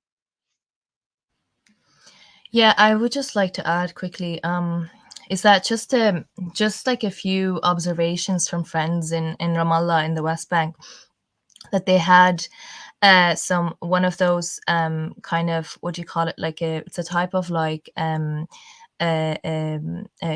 type of helicopter that kind of you know, makes a really loud noise, and it's supposed to be you know, for to sort of like kind of look you know, visibly and take, you know, pictures to see the sort of to take like aerial photos of the town. And they were saying that it was only there for 2 hours, but it was just the sound was horrific. And that specific, you know, tool is still every single day, nonstop, over, you know, Gaza, and the sound is just unlivable. And just that, you know, and if we begin with just that, that's the smallest thing for people. Right now, people are thinking about the possibility of them dying, or, you know, or not, you know, making it, or one part of their family, you know, dying. Some people have lost family members and have nobody else. So who are we really from the outside to really seek people in Gaza to be resilient in the face of that, if we haven't on the outside made our most sort of effort to stop the genocide from happening, right? So I think there's a dynamic, there's a dilemma, I would say, there is that, you know, we obviously don't want people to leave, because there's an active, you know, element of forced displacement that, you know, the Zionists want to happen. There's a case of, you know, colonization for Gaza that they want to happen, and we don't want that. Of course, we don't want to support that. But at the same time, you know, these people are fleeing like genocide. I would not for the, you know, I would not be able to, you know, tolerate that personally. I would not ask somebody else to tolerate that. That is a dilemma that we have, you know, to deal with. But also, I must also add that if you are one of those people that really want to, you know, support, and, you know, you invest sort of, you know, by, you know, giving out of GoFundMe only, I think I would just like to kind of kindly mention that, you know, GoFundMe is not the only way. There are several other ways that you can support.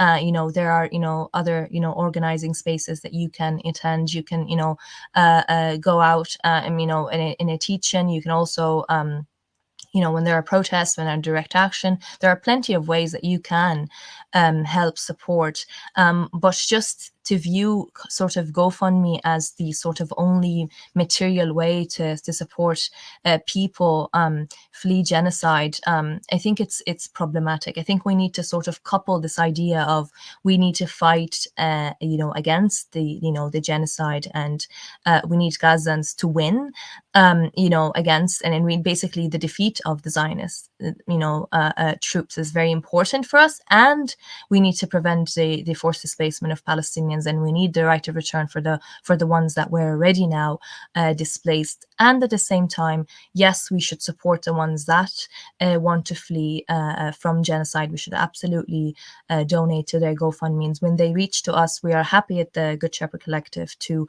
uplift their campaigns, and we're always, where of course there are sometimes, for us, that people ask us, that there are sometimes sources where people, pretend to be Gazans, and we're very aware that we the ones we uplift are ones that we are we're aware that they're trustworthy sources. So that's something that people and folks that want to donate and want to support can be sure of.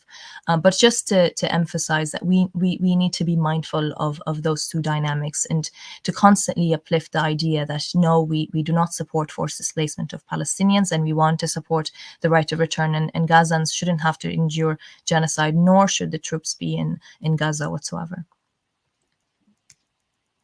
I love that. Because I think it's, I mean, one, to be clear to folks, I was not suggesting at all that GoFundMe is like the only way that people can support. I do appreciate you all like doing that work too, because I think that's one of the things too, is I get hit up by folks a decent amount for GoFundMes, and I'm always like, I don't have a way to even really know whether this is actually, legitimate. And so I think that that's, I feel guilty sometimes by raising, not knowing how to kind of deal with that question. So I appreciate you all going through processes also to try to kind of like verify, not because obviously, but just it's more that what you laid out is that the fact that people would impersonate and take advantage of the situation is really, kind of, just, I don't know, it's pretty awful. Um, and so, but I do appreciate all of the other means of resistance and support for Palestinians that you raise up, and think it's really important to be able to hold both of those things of, you said, of like resistance to genocide, yes, and like all the ways that we can think about that, and also that the goal is decolonization, that there's a bigger arc there, and you can't lose sight of one for the other, because I think that our humanity kind of demands both of those things to be struggled over simultaneously. And so thinking along those lines, like, say a little bit about how you all are thinking about your work within Good Shepherd Collective, as Good Shepherd Collective, amid a struggle like this. Obviously there's kind of probably two elements of it that you might be able to say something to. One is like, what has it actually looked like?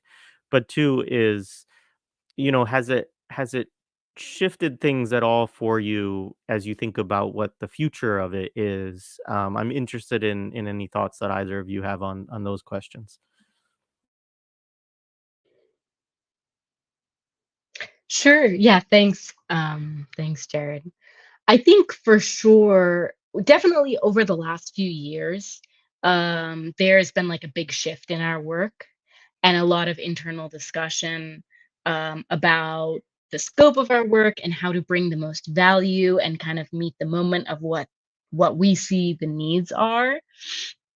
Um, I think, like, as we already talked about a little bit, that folks are realizing, I mean, I think in this moment there's been a really optimistic like shift in the discussion where I see folks talking about Zionism in a way that definitely I didn't see before October 7th, as well as, like you said, material solidarity and disrupting the resources, funding settler colonialism. I think like those shifts are beginning, and people are realizing the limits of the kind of solidarity work that we've seen up until now, which has really been, at least like in the last 10 years, let's say, dominated by NGOs and large funders and campaigns focused on international law or lobbying, like in the context of the US, lobbying senators and representatives and da-da-da. And I think also in this moment, people are seeing in much sharper relief, something that we've been trying to bring up in the last few years, which is that we can see what the stakes are, because on the one hand, you have people, and I'm mostly talking about these larger NGOs that have kind of like fueled and directed the conversation or the advocacy attempts over the last years. um the people inside of them are making very comfortable livings. They're taking large grants from a lot of times problematic donors, um silencing Palestinian anti-Zionist critique or the critique of allied, anti-Zionists. And on the other hand, we see people being murdered, imprisoned, tortured, robbed of their families, of their life, and their property, and all of these different things. So we can really see these distinctions, and I think people are beginning to challenge them, and that is really um, heartening to see, and also is like influencing how we move forward. So since October 7th, on like a very personal level, we've been much more limited in our mobility because, like I said, there have been like sort of increased closures, increased surveillance and violence and limits on mobility and things like that. So a lot of the communities that we would have otherwise been more connected to, either physically or otherwise, some of those connections have been disrupted just because it's not as easy to make it out there. But also I think because we've tried to really, like, since October 7th, we really tried to keep up as much reporting as we could, and give people analysis about what was happening immediately, because it's not just folks on social media who follow us and who can see our analysis, but on email and with these different reports and things like that. And it's really important because immediately on October 7th, it was really clear what the Zionist line was going to be and has been since then. And there are a lot of folks who needed to hear a different analysis immediately.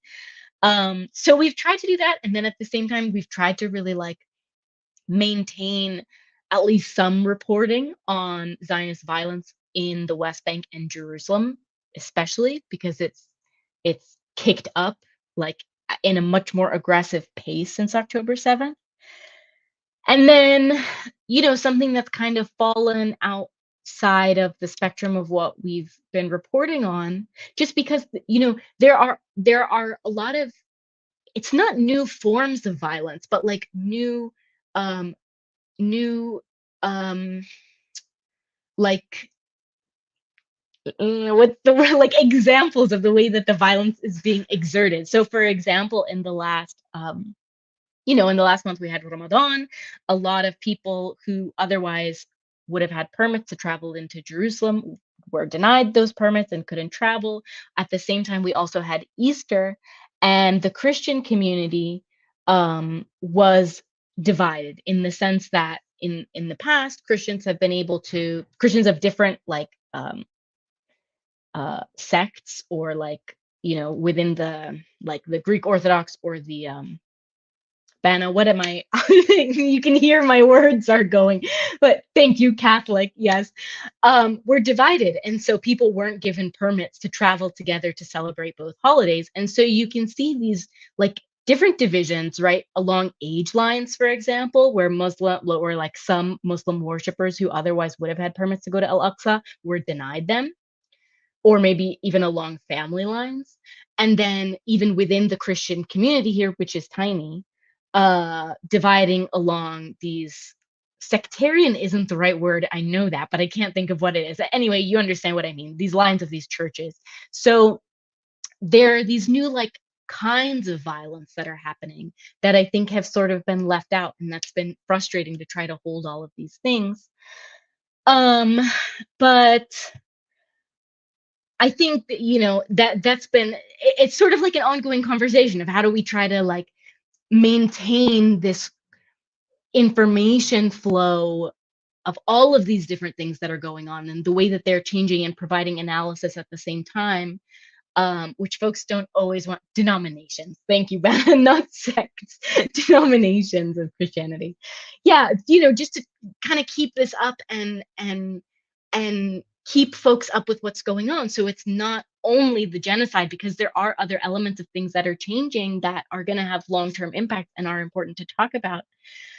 And I think we're still sort of navigating that. And I think this is the last part that I'll say, but I think, or maybe second to last, but I think another really important thing that GSC has tried to do, maybe not since its inception, but since pretty close, is maintain some sort of archive of the history of organizations and individuals who either, NGOs or people who are making careers out of Palestine, and there's no shortage of them. And I've named already a few organizations during this. Just to have, of course, Palestinians remember, but not everyone who's in this exact line of work is following all of these different things, especially in English. And there are a lot of different ways that people have leveraged their access to Palestinians and their popularity to engage in violence. And I think it's really important that we remember that. I saw somebody wrote an article about Naomi Klein for Middle East Eye yesterday, or I don't know when, but it was going around and people were saying, what are you doing? This person threw us under the bus and she still hasn't apologized. And people were telling us who she was early on. So let's not, forget that. Let's not have such a short memory. And I think that's really important. So I wrote this part down. I mean, I just finished reading. First of all, I'm catching up on all of your lives because but sorry, Vanna mentioned Rifat Al-Arir mentioned Naomi Klein at the time that she published her article. But I wanted to mention Steven Salaita, who has been your guest a couple of times. And I think all of us at GSC are big fans and we draw on his work a lot. And he published a memoir. He came on your on your live to talk about it. And I just finished reading it the other day with my partner. And we both enjoyed it. And I think one of the reasons that we reference his work and relate to it and sort of relate to him as well is that GSC has this, connection and trying to keep these archives of this behavior. And in doing so, I think we've created these tensions between ourselves and other organizations by bringing up uncomfortable topics, by having these memories that we do of individual and institutional betrayals of Palestinians and our principles and anti-Zionism. And so I think in some way we part of our work is being this agitating force and raising questions like, what are you doing this? What are you doing saying that? Like, can we talk about these people's history? Can we talk about the ways that they've impacted Palestinians on the ground materially? Because that's the only way. I mean, I know we did that on the last interview we had here, and people had responses to it. I think they were largely positive because the intention isn't to tear down, but it's to think as a movement, how can we be better in the future? And so moving forward, one of the other elements of our work, I think, is going to be trying to continue to uplift and support anti-Zionist organizing also outside of Palestine. And I've already kind of started to have some of those conversations with folks. I know Bana has as well, and her other colleagues, about how to support those efforts. And like the explicit turn, so folks are having these conversations in their own communities and thinking about how to materially disrupt. Yeah, thanks for that, Lara. I think I just add one more thing, because you said it really beautifully, especially about like Steven Salaita's work really becoming central to us, because it's about also experiencing this type of feeling kind of outside, constantly on the outside, because you just simply feel like the people in the room just would dehumanize you the moment you'd raise your voice, and say that enough is enough, and it doesn't suit them the way you talk or the way you express your humanity, really. But also one of the things that we wanted to do at the GSC is really is really also centering this idea of that there's this difference between speaking in English and in Arabic. This idea that people who speak in English speak in a certain way, people who speak in Arabic are more likely in Palestine to kind of say what they want to say, but in English they would probably cut a few things or like limit a few things. And we want to say that no, we want to sort of bridge the gap between what people are saying in Palestine in Arabic and what the conversations need to be had in English. So that's the type of thing that we want to do, right? Especially like when people in Palestine talk about anti-Zionism. So I think we're hoping that we're doing that with the GSC.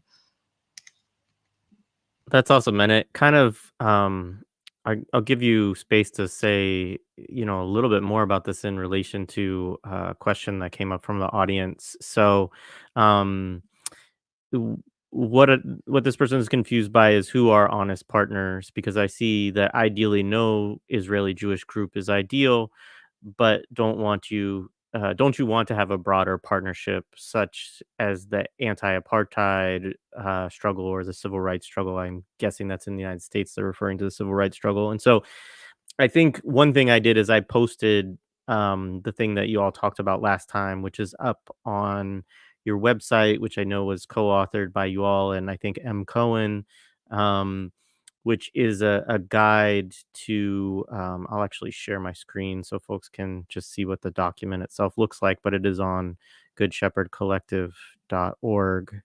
Um, so this is a document that um, has been created to think about anti-Zionist politics and developing a real anti-Zionist politics. Um, but maybe if you all want to say a little bit about that question, a little bit more about that question, about what is. I know this is the subject of our last conversation, so I also would say folks should go and listen to that conversation. Um, but say a little bit about how you all think about anti-Zionism and um, I don't think that you all are opposed to broader conditions, but on what terms and struggling over what exactly, I think would be part of the question. Yeah, thanks so much for the question. I want to say as well, just before I get into it, that I only discovered a few days ago. I finished the memoir by Stephen, and I happened to find that he published a guide to principled anti Zionism back in 2018. And you can imagine how I felt after we'd sort of written this chapter, then finding that.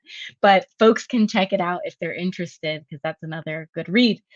And I'm sure there are others that I just haven't come across yet. But I think when it comes to this idea of like broad solidarity networks, I think it's just like what you said, Jared. I mean, in service of what? Sometimes there are, so for example, in the case of, I don't know if folks will remember this, but in 2018, like summer 2018, there was a village in the West Bank near Jerusalem called Khan al-Ahmar. It still exists today, that was targeted by Regavim, the settler organization we named earlier, and the state for demolition. And I think I actually might have even talked about this in the podcast, the other one, so I'll keep it short, but no, okay. Well, yeah, it was targeted for I demolition you by, you you yeah. may just to clarify, you may have, but I'm saying go ahead and say what you want to say anyway. Yeah. Okay, okay. Okay. Well, anyway, it's not that long of a story, but just the point was that it was settler organizations that were targeting it, um, by like through the state, right? They were using the courts to pressure the state to demolish it more quickly, because the state had already said they want to demolish the community, and the court gave its approval to demolish the community, and they were going to displace something like 300 people. And basically, what happened was there was a broad coalition of folks who came forward, largely through liberal Zionist channels. Um, but there was also support from like the PA. There are other folks. Anyway, I don't want to be saying anything about Palestinian villages that use material support to prevent their displacement. But what I want to say is that a lot of times these kind of like broad coalitions will happen in response to emergency things where folks are willing to, say, like, let's say from Peace Now, from If Not Now, from J Street, actually J Street's a big one, where they'll be willing to say, well, these Palestinians deserve not to be displaced. And that's great. They don't deserve to be displaced. And I don't think anyone is going to criticize people who make those kinds of decisions to remain in their lands. I think, but like, so we can see how at times they can be useful. But in terms of addressing settler colonialism, in terms of addressing the everyday issues of what's going on, no, they're not useful, because on what basis are we in coalition? If we're in coalition on the basis that you think settler colonialism today is wrong, but settler colonialism in 1948 and before isn't wrong, well, I don't want to be in coalition with someone like that, because what is the future going to look like? And I think that sometimes folks are tempted to get into those kinds of coalitions because they believe that um, they can move these quote unquote like leftist Israelis. I've heard that even in recent months from Palestinian organizations. But I think the aftermath of October 7th showed us really clearly that no, you can't. Because what happened on October 7th? We saw people who have spent days, nights, out in some of the most vulnerable communities, trying to make coalitions or have allies with folks on the ground, turn around and parrot the mass rape, what we know now for sure is propaganda, the beheaded babies propaganda, that they, not only they uplifted this, but they used the opportunity to write about it, to write about how, oh, actually, I thought we were all humanitarians. No, we're not all humanitarians. Some of us are fighting for, our lives, to be free, to have our homes back. And some of us are writing to, I don't know, maintain our privileges and punish the settlers in the West Bank. I mean, I think there's also this element of it where it's illogical. Like, these like, I don't know, liberal Zionist groups or whatever you want to call them are willing to concede to a certain extent, but it also doesn't even make sense. Like, what is the sort of reason that they decide that settlers after 1967 are wrong, but they're okay? I mean, we talk about it quite a bit in the article, that it's important to understand that the rights of Israeli settlers come from the theft of resources and rights of Palestinians. So, for example, my family originally is from Haifa, and they were forcibly displaced in 1948, and they're refugees. And so, if I work with someone who believes that I can, I don't know, have a state in the West Bank, I mean, what does that mean? And they're going to maintain their privileges? So no, I guess the short answer to this question, I've gone a lot of different directions, but the short answer is no. I think when GSC started, we thought that there was some value in these sort of broad coalitions, that folks could be moved, or that they could, I think especially we believe that if Palestinians in these more vulnerable positions were empowered by other Palestinians, that we could pressure folks to move, if not ideologically, then in their action. And I think what we found, no, I know what we found, is that they can't be moved.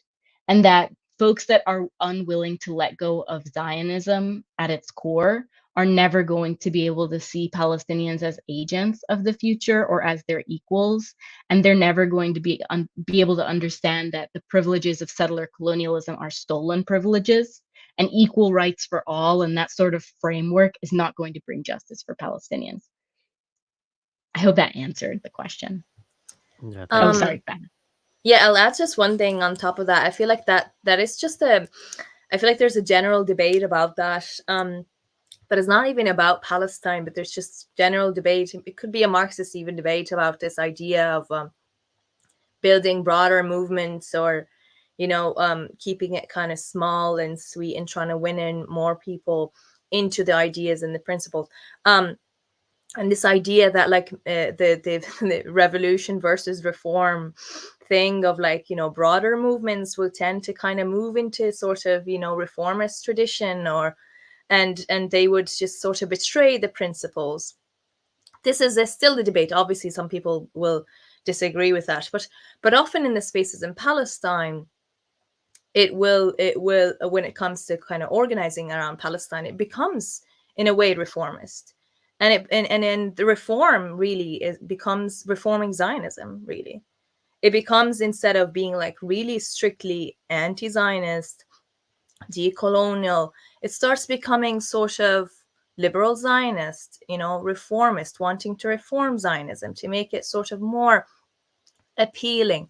So I think when we wanted to really build a coalition, that was one of the things, that sort of the dynamic that we had to, like, you know, grapple with, because it was difficult to, you know, see how, you know, this could be like a movement built on the principles of anti-Zionism and decolonization, because most of the institutions sort of had a different view, and most of the bigger institutions that had a broader sort of, you know, element to them had a different idea, which is also connected as this idea of, well, we don't want to isolate, we want to bring in, we believe we can win people to the idea by, you know, building a broader movement. But oftentimes it ends up doing the opposite, you know, and becoming reformist. So I think that is one thing that we're cautious of. I think people need to sort of realize their, you know, connection to anti-Zionism, move into that direction,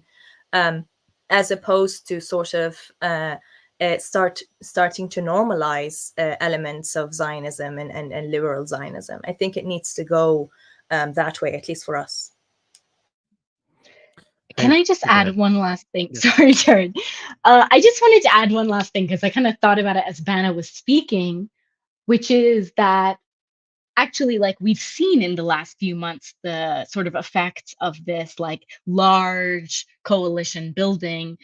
Stephen Salaita has also written about like, this is a little bit different, but, or maybe it's not, the stuff around Bernie, right? Like the expectations that folks had, or that we were willing to sort of say, okay, well, you know, he's not great on Palestine, but I'll support him anyway. We'll push him, or, you know, whatever. And well, like, let's see what Bernie has actually done in the last few months. And we don't even need to look that far, because like more recently, and supposedly more progressive than Bernie or whatever, we have people like AOC, who were supposed to be these like democratic socialist kind of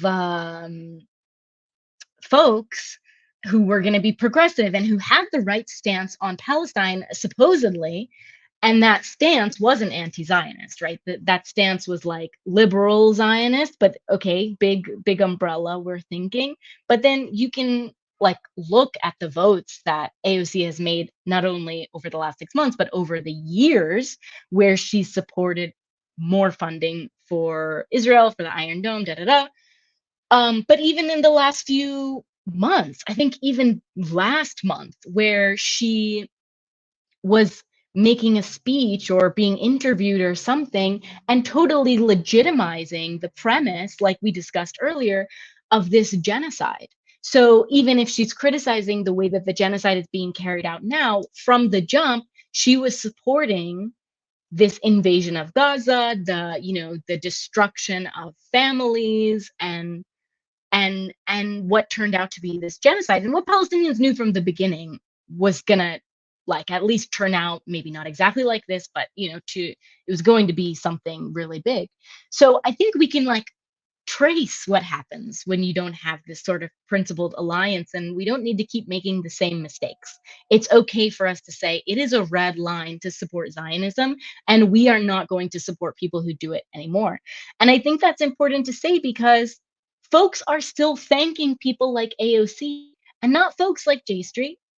Jewish Voice for Peace tweeted at her saying, "Thank you, AOC, for something that she said. I don't know what." Meanwhile, there is material support, not only for like additional funding, but for genocide and for legitimizing what's happening. So No, we don't want a big umbrella. We want folks to come to the principled side.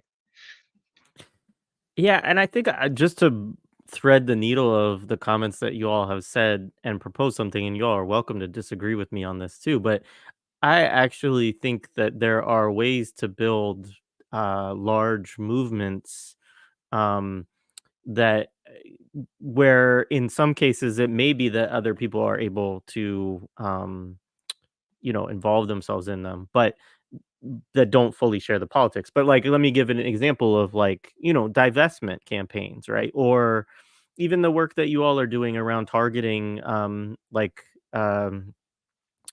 it called? The defund racism, the regavim. I probably mispronounced that, but I don't care.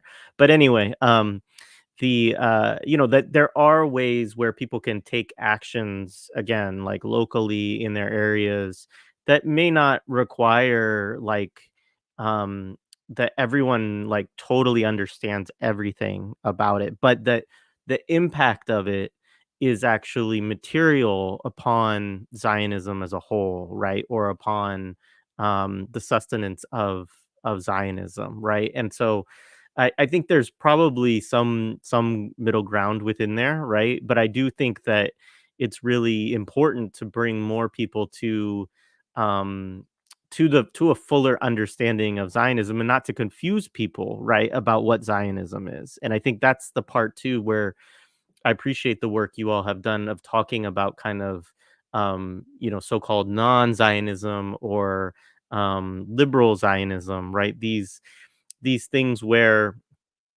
and somebody had brought up the question of apartheid in the chat, and I think that's something where this comes up sometimes is that there has been this discussion of apartheid for a long time within Palestine because it resonates, right? And there is an apartheid system, within, but at the same time, um what would it mean to just address apartheid, right? Like, how would that actually work for Palestinians, and address some of the other concerns you all have raised about, for instance, the 67 line of what constitutes a settlement and which doesn't. So yeah, I don't know if y'all want to say more about those reflections, but those are some of the things that I was thinking about as you all were talking about that last question. Yeah, that's there are things that we also dwelled on as like the GSC, but one of the things that I think we have sort of reflected on with the BDS at least movement or the divestment movement is that now when there's a genocide, we believe that it's a little bit too late. I think that was there are so many things that so many movements of BDS and organizing, especially in the US, that's been quite good spaces in terms of like boycott, in terms of divestment. Um, but the problem is right now when we're thinking of like what exactly is it that what type of historical moment we are in. We are at a trajectory of understanding our sort of connection with or not connection, our stance on the litmus test of resistance.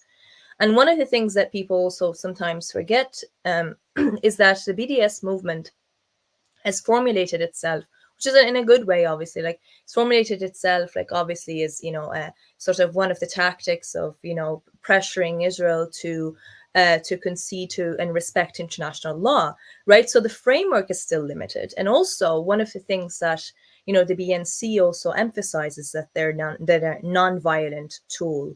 And they also do not believe in violence. That is something that is ultimately our difference, at least between, or a sort of what makes it very difficult to sort of relate to that as a very kind of an important tool. Obviously, when you do boycott, certain brands or certain divestments could cost the state a lot of money, and that is obviously good. We don't encourage people to stop doing BDS. No, 100% go and continue doing BDS, but currently the litmus test is on decolonization, and resistance. The litmus test is, where do these organizing spaces, what do they, where do they sit? What is their sort of conception on resistance? And right now, and so far, years and years, what we've seen is that this is an uncomfortable question. You have, the bodies that sort of, or institutions that, not institutions, more of like movements that, support resistance in all of its ways, are shunned and demonized and whatnot. And they represent sort of the kind of minority voices in the spaces of organizing, at least in the West. And the majority one are ones about like other type of, feel good activities of, reading, poetry, teachings, or, the more active ones that are, good for visibility, which is, protesting. And then you have direct action that's really fruitful. And then you have BDS campaigns that do, sometimes have wins, but not all of the time. But still, the element that remains there is the element of resistance. At the end of the day, where do they stand when Palestinians want to wage the national liberation struggle? Where do they stand there? And that's the limit here that we want to sort of uncover, the uncomfortable discussion between these organizations that do not want to mention, do not want to talk about October 7th, do not want to have this discussion at all. But this is the discussion that we want. We want land back, And how do we get land back? I'm pretty sure it's not going to happen through BDS, and I'm pretty sure it's not going to happen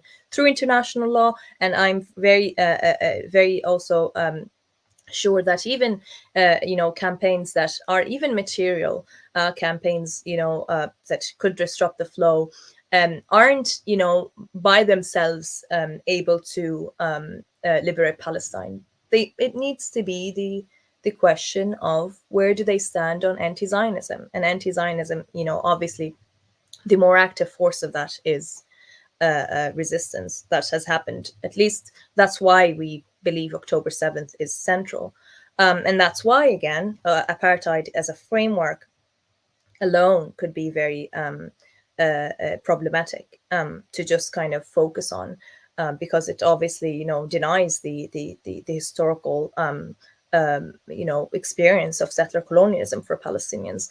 And that can be easily the main asks of so many organizing spaces about just this concept of equality for all. We've spoken about this in our piece. So again, resistance, that's the litmus test. That October 7th, where you sit on that is the litmus test. And we want people to arrive at that, because we're at the stage where people witness genocide. What more should people witness to stand clearly on that, on the question of anti-Zionism?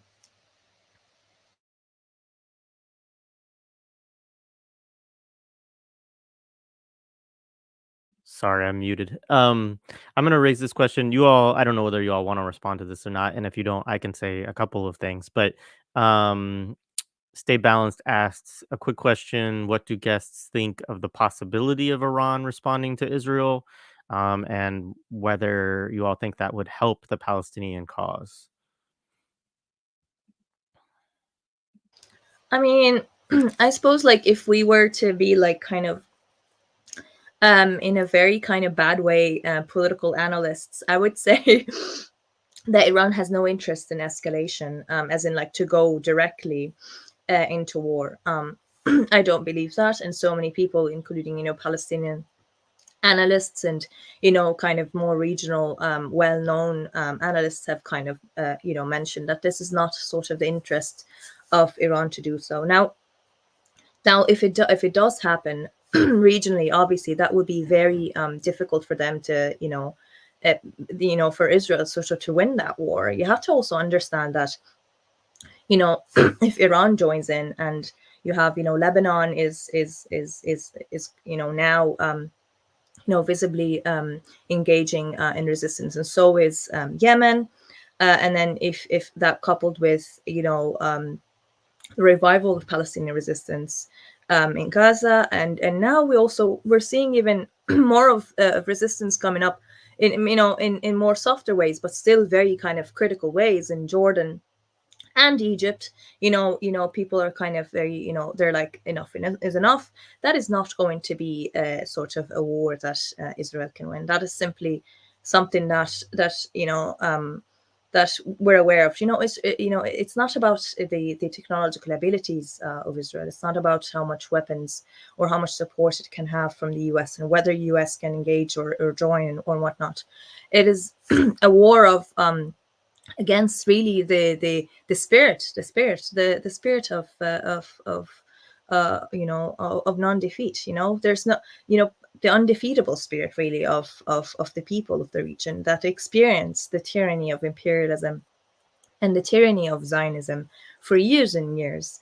And I just don't really see that happening. I think there's more likely going to be a de-escalation as opposed to an escalation on the in terms of like Iran. But I don't know how that will materialize in the north for like Lebanon and on the north part and a section of the Israeli of the Zionist entity. Maybe that would not be the same equation. Maybe they will go out and do something in Lebanon. I've no answer for that. I'm not a political analyst myself, but I would say that there's more likely going to be a de-escalation on the front of Iran, because there's no way Israel would win that war. A regional war would completely defeat Israel. And in fact, actually, some people and some Palestinian voices believe that maybe now is the time that they join, because it's how it is. If we don't get the support, at least of neighboring countries, including Jordan and Egypt, Palestinians will still be subjected. We have these two governments that are quite puppet regimes for the US, and collaborate very openly with the Zionist state. So it will really cause a lot of kind of worry if that sort of escalates in Jordan, Egypt. And I think one of the reasons why, and I don't, maybe that's a bit too much to say, but I think one of the reasons why the ceasefire sort of thing, kind of the change of the Biden's administration and the vote of to abstain, was partially because they kind of now view it, they view that type of protests that are happening in Jordan and Egypt as being quite very impactful, because those are, I would say 10 times more impactful than a Western protest, because those actually have direct effect to threaten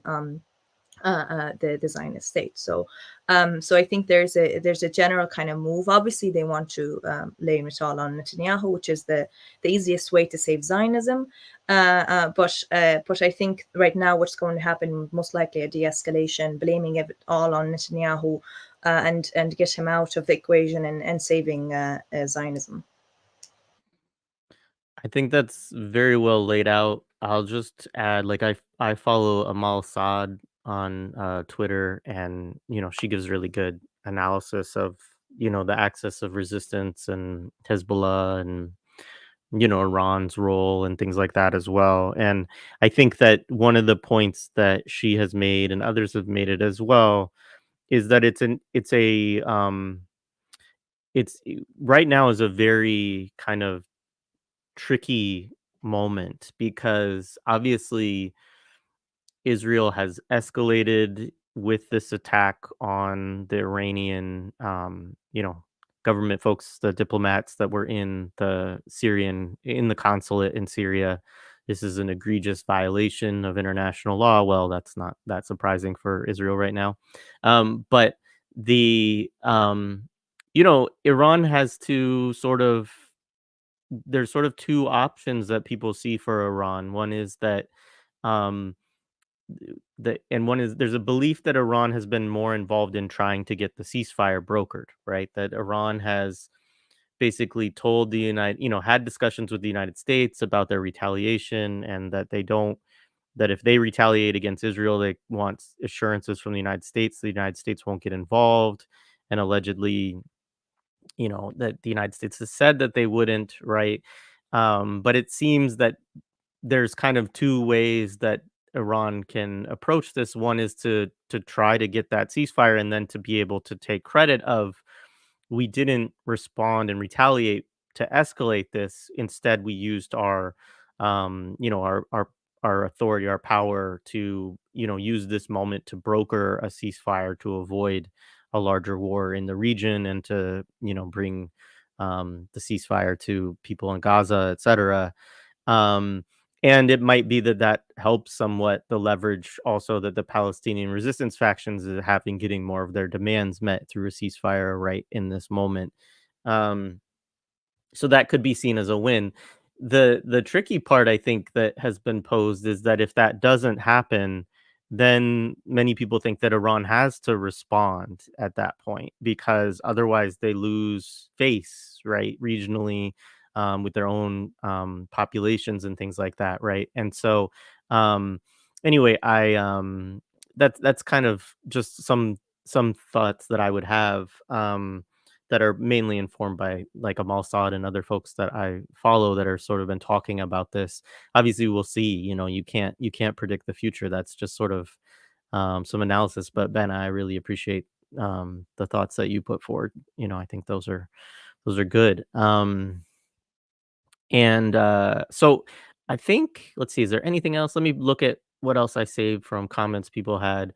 One, Samba Boy, just thank you for this. I will go ahead and forward this on to the Good Shepherd Collective. Appreciative of them for joining us, and just want to note for folks that there is a place to give on their website. Actually, if y'all want to say something a little bit about how your donation structure usually works, that is probably a good thing to just highlight for folks too. Yeah, sure. Thank you so much, Jared. And maybe I can just say really quickly that, like, per the earlier conversation, you talked about sort of like broad-based organizing, and I just want to say that I think there's a really big difference between folks who are not engaging in anti-Zionism because it's still early for them. They're still learning about anti-Zionism, and people who have made a career being Zionists, right? There's a big difference there. So we want to give educational materials and grace to people who are learning, and that's the distinction. Now, about the funding, GSC, like I said, we were founded to sort of like meet this opportunity of like meet this moment of trying to provide material resources for folks who are organizing on the ground, and kind of create these different advocacy tools and reports and analysis and things like that. And so we, like, on principle, do the vast majority of our work funded by individual donations. We don't take large grants, and we don't apply for them. So all of our work is done by the donations of individuals of like $2, $5, $10, $15 a month, things like that. And that's really important because it